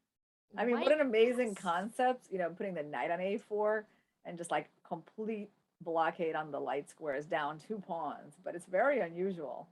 I absolutely love it. It's White is 2 pawns up, but he cannot really improve. And also, now that I remember, Alexander Shmanov is also a Caro-Kann player, so that makes a lot of sense playing Scandinavian this way. Ooh, look at Yeah. those rooks and c2 and c1. So now white needs to start like thinking about how to bring in the king, how to make the pieces better. I mean, there's four attackers on c3 and there's four defenders. So it's like he can't easily, yeah, move. I was gonna say he can't easily move, but he might want to give up one of the pawns to win the game. So he was, oh, okay, this knight, it's not trapped. It's got Hmm. something. Oh, okay. You Well, the thing gotta is that watch white is out. fine with, oh, white is not fine with a draw, so white cannot repeat. That Wait, so actually explains Shimano. Black's strategy here. Mm-hmm. Wow, white's gonna have to give up the two pieces. Yeah, the two pieces, and I mean, white still has a good position because I mean he's got enough pawns here to compensate for that. I So was he's gonna. thinking, wasn't there d6 intermediate when rook took on c7? Hmm. That Maybe. would Yeah, I mean, like here, white is doing quite well. Yeah, I don't really see white losing this. yeah, Maybe it's still objectively probably a position that black has to be more careful in. true. True, true, true. But Um, White does need to win, once again, reminding to our viewers. Winning is not going to be so easy. Yeah, and I think we're getting to an exciting part of the game. Players are getting down to a minute. Yeah. How is white going to win this position? Bishop b2, is that like a threat? It's maybe not really a threat, but it's an idea that's always lurking in the air. Also putting the pawn to e5, making sure that this bishop becomes an outpost. Mm-hmm. Yeah, that's interesting. I mean, that plan, but maybe he wants to keep pawns on light squares, bishop on dark squares. Like maybe that's the concept here. Look at this idea, knight c3, and then rook takes c4.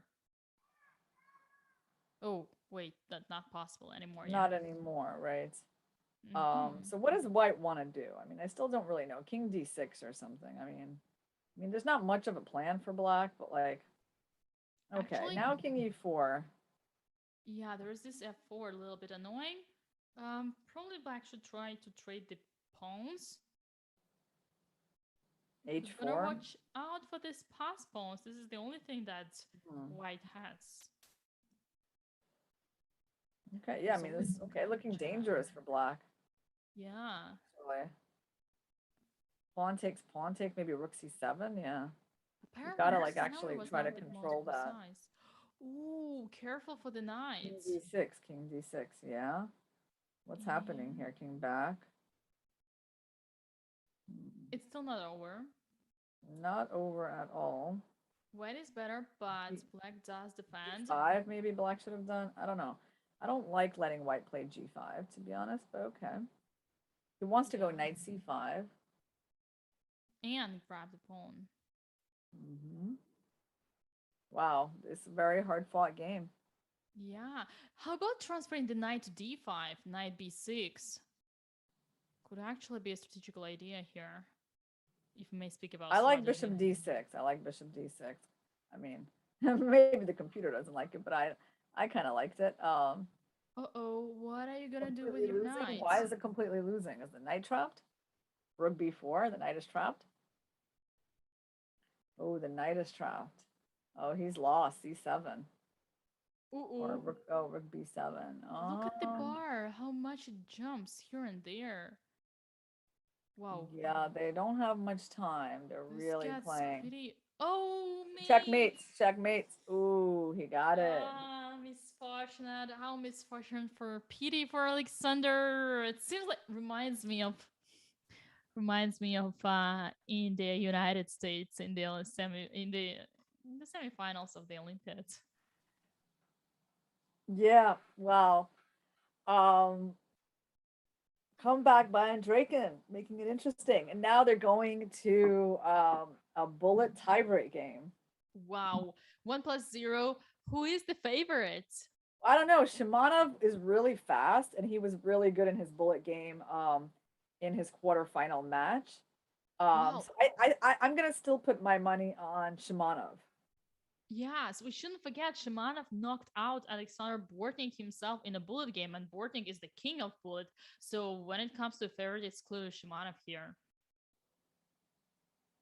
I mean, right now, of course, they're very close on time, very close, but um, every few seconds actually matters a lot. You have to be super, super fast. Black's position is totally fine. I mean, completely no problems at all. It is very Yeah, tricky because you good kind move of at want to play G6. fast. Yeah, Well, okay, wow, he's going all in, Shimanov. That he's not ooh. waiting around to be like a little bit worse in the end game. I mean, he's very nice. I mean, it's crazy. I mean, he's really going for it. I mean, Black, I'm sure is doing fine, but he's just taking those pawns. But Ooh, look at White is going all in. Is he going to go F6? yeah, F6 with a Queen H6 coming. But the bar Mm. does prefer Yeah, wow. because the C3 is hard to protect. I mean, and Draken is just being cold blooded about this. Ooh, D4 is a powerful move. That's really Wow. good. But how are you Maybe gonna defend? how are you going to defend against F6? Yeah, Queen B6, good move, good move. Also, Nice shouldn't and forget the solid. time. You don't have to make the best moves, but you just got to make some good moves. Ooh, Wow. whoa. Whoa. What's happening Queen there, just here? winning the pawn. Okay, totally winning for But there Black. is time. Do not forget about Right, time. it's a time. I always forget about it because it's like, I mean, he has to win in that amount of time. I'm not sure he can do it. I mean, can he Yeah. win that fast? Wow, 7 seconds only. Ooh, I'm not sure. Is he Yeah, gonna it's just make that checkmate? Is he gonna make a yeah, checkmate it's in a seven checkmate is seconds? the only chance. You win the there was Yeah, I don't think he's gonna whoa. checkmate in that fast. Wow, Jack, no, it's a win for Alexa. Mate. Whoa. Wow, Oh, this is wow. insane. Oh, beautiful. Bravo. Okay, all right. Wow, Bravo. Alexander, good bullet Wow. player. Sometimes I forget, the strategy is different when you play 1-0 compared to 1-1. This is very Um, different. It's all those couple of seconds are going to add up. yeah, it is all And about experience here, and only experience. Completely insane. Wow, bravo. But it's so beautiful to see Alexander not only just flagging, like dirty flagging in the lost position of his opponent, but actually checkmating him. So no one can even criticize him for being dirty or anything like that, even if no, that's the way you should do it. that's the strategy. I mean, what can you do? He went all in, he played faster. 1-0 is 1-0, that's just how it goes. If it was 1-1, Andrakin would have won. I mean, he played better, but not as fast. So Yeah. we have a very interesting um, matchup between Jeffrey Xiong and Alexander Shimanov, and we're gonna go for our break now Yeah, and come let's take back with the finals, guys.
welcome back to Speed Chess Grand Prix. This is the final of the knockout. We have two Americans, but in fact, it is only one American, Jeffrey Xiong versus Alexander Shimanov.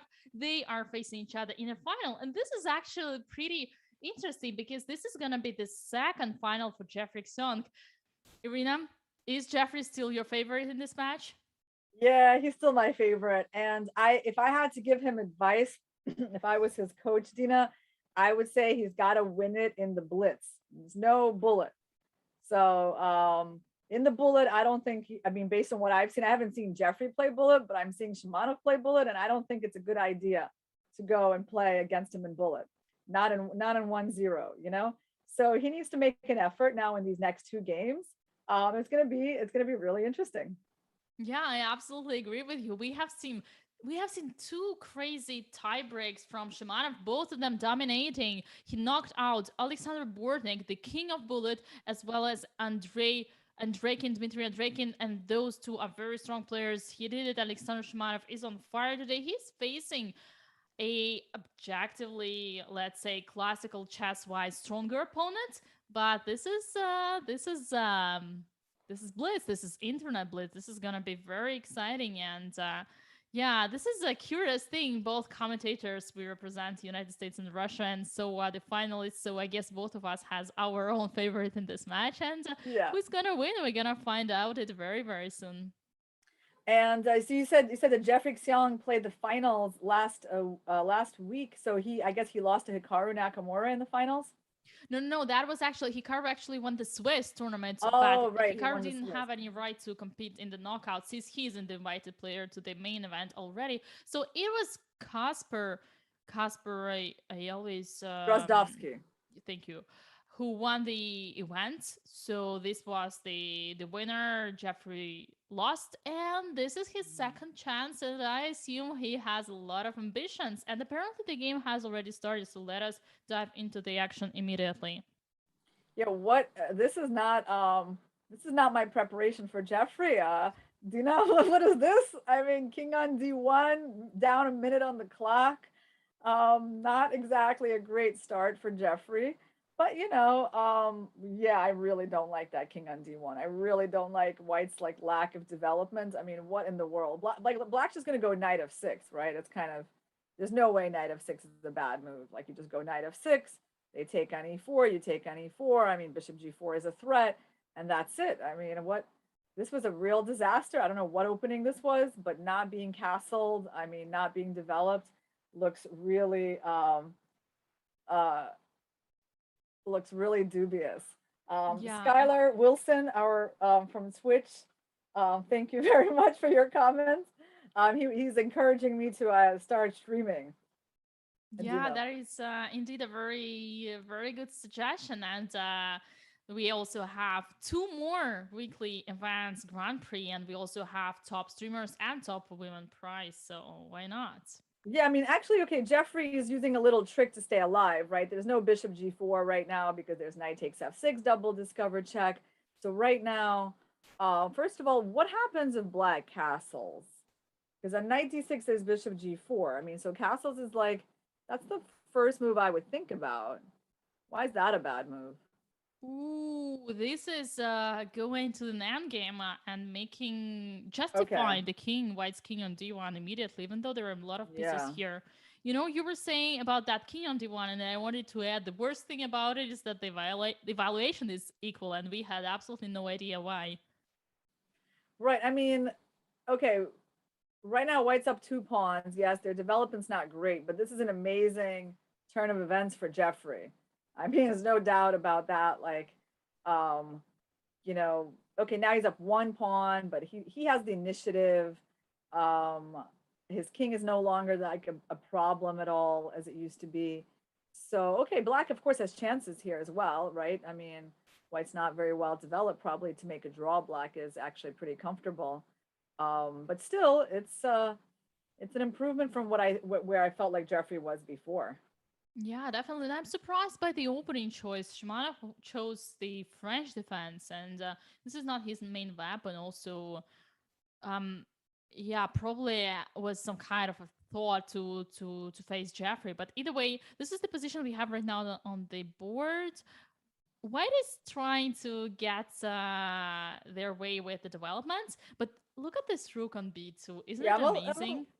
I'm a little concerned about White's king still, but I wouldn't feel very comfortable here as White, to be honest. I mean, with Neither would that kind I. of king and the checks on a4 and the checks everywhere, I would just feel like, okay, maybe he wants to move his king to g1 eventually, where it's going to be um, more or less safe. But I don't, Finally, yeah. artificial castle by the end of the game. I mean, he's giving up his extra pawn, just trying to survive. And I think, okay, it looks like he's surviving. I don't really think he should lose this. Yeah, that But game. black is obviously like more active. Yeah, I would say it's two results. Either it's a draw or black wins. You would probably guess the opposite. You're saying that you're projecting a draw? Either a draw or black wins, but A you would black probably win, guess yeah. the opposite. Yeah, no, I don't always disagree with you, Dina. I agree, of course. I mean, black's bishops look still better to me. So if someone would win, I would guess it's black. But I do think a draw is still the most likely result Wow, and by look at far. this, how fair you were guessing that artificial castle by the end of the day. In the very deep end game, finally white managed to bring their king to the place where it belongs in the early Hmm. starting. Yeah, because of that diagonal, the dark squared bishop was covering that diagonal, so it just looked like that's where white would want to um, hide their king. And yeah, white's not really experiencing any problems because his bishops are defending the king, so there's really no way. I don't know. Rook e2, I suppose, is gonna. Oh wait, no, no, no. Anything but rook e2. Did I say rook e2? I hope you didn't hear me say that. No one heard it. I No. actually think that's if What is going on here? I mean, because ooh. Well, this is just a trade whoa, of whoa. Yeah, bishops. I know, but A pawn wow, off. like they're playing some big tactics like really fast. I mean, by the way, well, I guess they have no Yeah. time, but Jeffrey, that was an amazing little find from Jeffrey.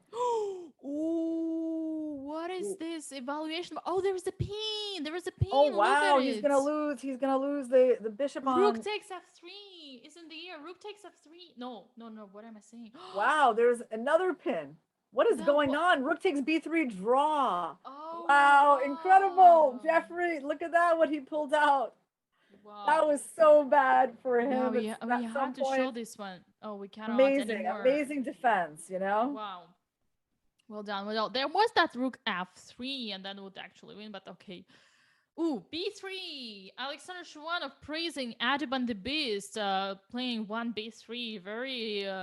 Very courageous decision so far. All right. Um, I don't know, Irina, if you're a fan of this one b3. We'll probably have enough time to discuss it starting from Monday. Yeah, I mean, okay. I mean, I know it's popular. I know it's Hikaru's favorite blitz move. That's as much as I know. I know, I mean, okay, other than, Jabava likes it as well. So yeah, and a lot of people have picked it up, I think, for blitz, right? I don't know. How about Artemiev? Does he play that B3 as well? I Um, wouldn't be surprised. No, with the or Artemius opening choice, I wouldn't be surprised. But let us now concentrate on this game. This is the very decisive game. Here we have some kind of um I'm struggling to categorize this position. Let's say it's a symmetrical position for wow. now. No, it's not. It's not. There's the bishop C3 on was an b2. interesting choice. I thought, I mean, is he going to go F4 soon? Because he kind of needs to go F4. I think that's the whole plan, right? I mean, isn't that the F4 and point? f5. Interesting. I mean, at least F4, because otherwise, what's the knight doing? Or, oh, actually, no, wait. So maybe he just wanted to get the bishop away. He'll go for E4 at some Yeah, point. taking the big center would actually be very reasonable. Hmm. Okay, he's doing more patient approach, queen. But now what is he doing about knight D3? Actually, no, I like Black's position. I Yeah, don't. I think black I is doing good. because how does he stop knight D3 in a way that doesn't blunder something else? There we go. So he found something. Okay. There was bishop f1, but yeah, the knight on h4. When you look at the position with this knight, you do not want to pick white here. Yeah, I mean, black looks comfortable. He needs to think about how to get the move c5 in, I think. Or at least, I mean, it's one of his plans. He doesn't absolutely have to do it. He can take on c4, by the way. It's an interesting decision, by the way, to take on c4 and if bc. Well, okay, actually bc. I was thinking about c5 somewhere, but it's not so easy because of bishop b7. h3 is very deep now. King h2 protecting the h3 pawn. Rook d8. Yeah, it seems like all black's pieces are good, apart from the bishop, but still even the bishop was putting some pressure Interesting on decision c5. by Shimanov. Yeah. Like changing the minor pieces and the pawn structure all in one go. Also, the Very position for now interesting. is closed, so trading the bishop versus the knight could actually make some sense. Although there will be e5. Yeah, black really needs to play for e5, I think. Okay, Yeah. well, having said that, now it's a lot harder. Yeah. After f4, it's actually making life I feel harder. like, looking at this position, my personal feeling is that it's easier for white to play. Yeah. Like regardless of what the computer is saying, it's like just the decisions that white has to make seem like a bit harder. But okay, Jeffrey's playing very interestingly, and he's going for c5. And the only question is like, is he going to be able to play c5? Because if he is, it would have been good. Shimanov, really, I mean, I really again, like this getting to play. f5. He had to play his favorite move that he also did against Andraken, right? F5 and like opening up the king. Right. Why is he opening up the rook on a5? That seems a little weird because now isn't his knight just hanging? That's a problem. And if knight moves away, there is queen d3 or queen d4, but he didn't have any choice. Yeah, he's playing he's playing with fire. Correct. And burning his bridges for sure. Yeah, there's still chances, but he's down 2 pawns, which is not a joke. It reminds me of that game he had against that he lost to. Remind me, Andreikin, yeah, with that rook d7 checkmate. It actually reminded me where Shimanov gave away 2 pawns, but managed to create a very solid fortress. The question is, will he manage to do the same here? Yeah, so his king is a bit weak. Knight How takes does black c4. improve the bishop on f8? It's like I'm waiting to see. Does he just go like h5 and bishop h6? I would say somewhere you put away the bishop from e6 and you play e6, maybe bishop d6. But it's true that even after that, bishop wouldn't be very much activated. Not so easy. Not so easy. I guess from maybe practical level, taking on c4 and then playing like your winning idea. a tempo in order to push the e pawn. But okay, rook d8 is obviously a good move because I mean, take all the open files you can. Okay. Computer doesn't like that. Be careful not to blunder h4. Rook takes h4. Yeah, Boom. yeah. Ooh, Jeffrey's very position. tricky, and Jeffrey is up on minute on the clock. Yeah. One thing I would add, practically speaking, it seems still playable. Ooh, that was his 8. Ooh. Oh, Yeah. Look at that. He's unforgiving, Mr. Xiang. And this is a game for $1,000. Let's not forget, a winner of this game gets $1,000 prize for winning the whole knockout event. And it seems like Jeffrey is the one to go for it. He's got the block. He's just got the white king open, and yeah, this is gonna be bishop g7, bishop g4 is gonna end one day if it gets to that. If it gets to that, he will bring that bishop out. And here we go. Jeffrey Rickson has just won his game. That means that he wins the week 2 Speed Chess Grand Prix. Finally, he managed it from the second attempt. That was a game for $1,000. Congratulations to Jeffrey and congratulations to Irina. Your bet was a good one. Thank you. All right, Jeffrey. I'm happy for him. I mean, both players had a very good day of chess, very worthy, and yeah, I think Jeffrey just I mean, it maybe Shimano was a little over aggressive in this game. Yeah, he burned a little too many bridges. And Jeffrey just played it cool. I mean, just, and then when he had a chance, I mean, that was quite brutal, right? At the end, I mean, he just came in and it was so fast. It was really like carried out in such a efficient way. You know, the way he brought in that rook from C8 to D8 to D4 to H4, knight E4, like all the blows, and then he just won. So I mean, I think we definitely could feel that Jeffrey's play is very powerful in this game. Yes, absolutely. He might have deserved it. Once Shimanov goes through the first game, he might be a little bit disappointed if there was some tactics in the end game, but okay, that was too fast, and I bet he didn't even have time to see that. So either way, that was an amazing fight, and once again, we congratulate Jeffrey Son. Let us now take a look at the schedule. We do have the next event, the event number 3, next Saturday, October 2nd, and the fourth event will take place on the 9th of October. Well, Irina, that was a very, very interesting day at the office, and also a big pleasure for me finally meeting you and working with you for the first time. And I said it already, and I repeat it, we will meet more often. Starting from Monday, we will actually be commentating together with Jennifer Shahade Women's World Team Championship. That is going to be a lot of fun. But as far as for today, I really enjoyed your company. Thank you, Dina. I feel the same way. So happy to work with you. So happy to do this event. It was really exciting chess. Thanks, guys, for staying with us. I see there's almost 5,000 of you on Twitch, and it was great to have you with us, and hope you join us next week for the Women's World Team Championship. Congratulations to Jeffrey and to Alexander for being our finalists today. Congratulations to both, and goodbye for now.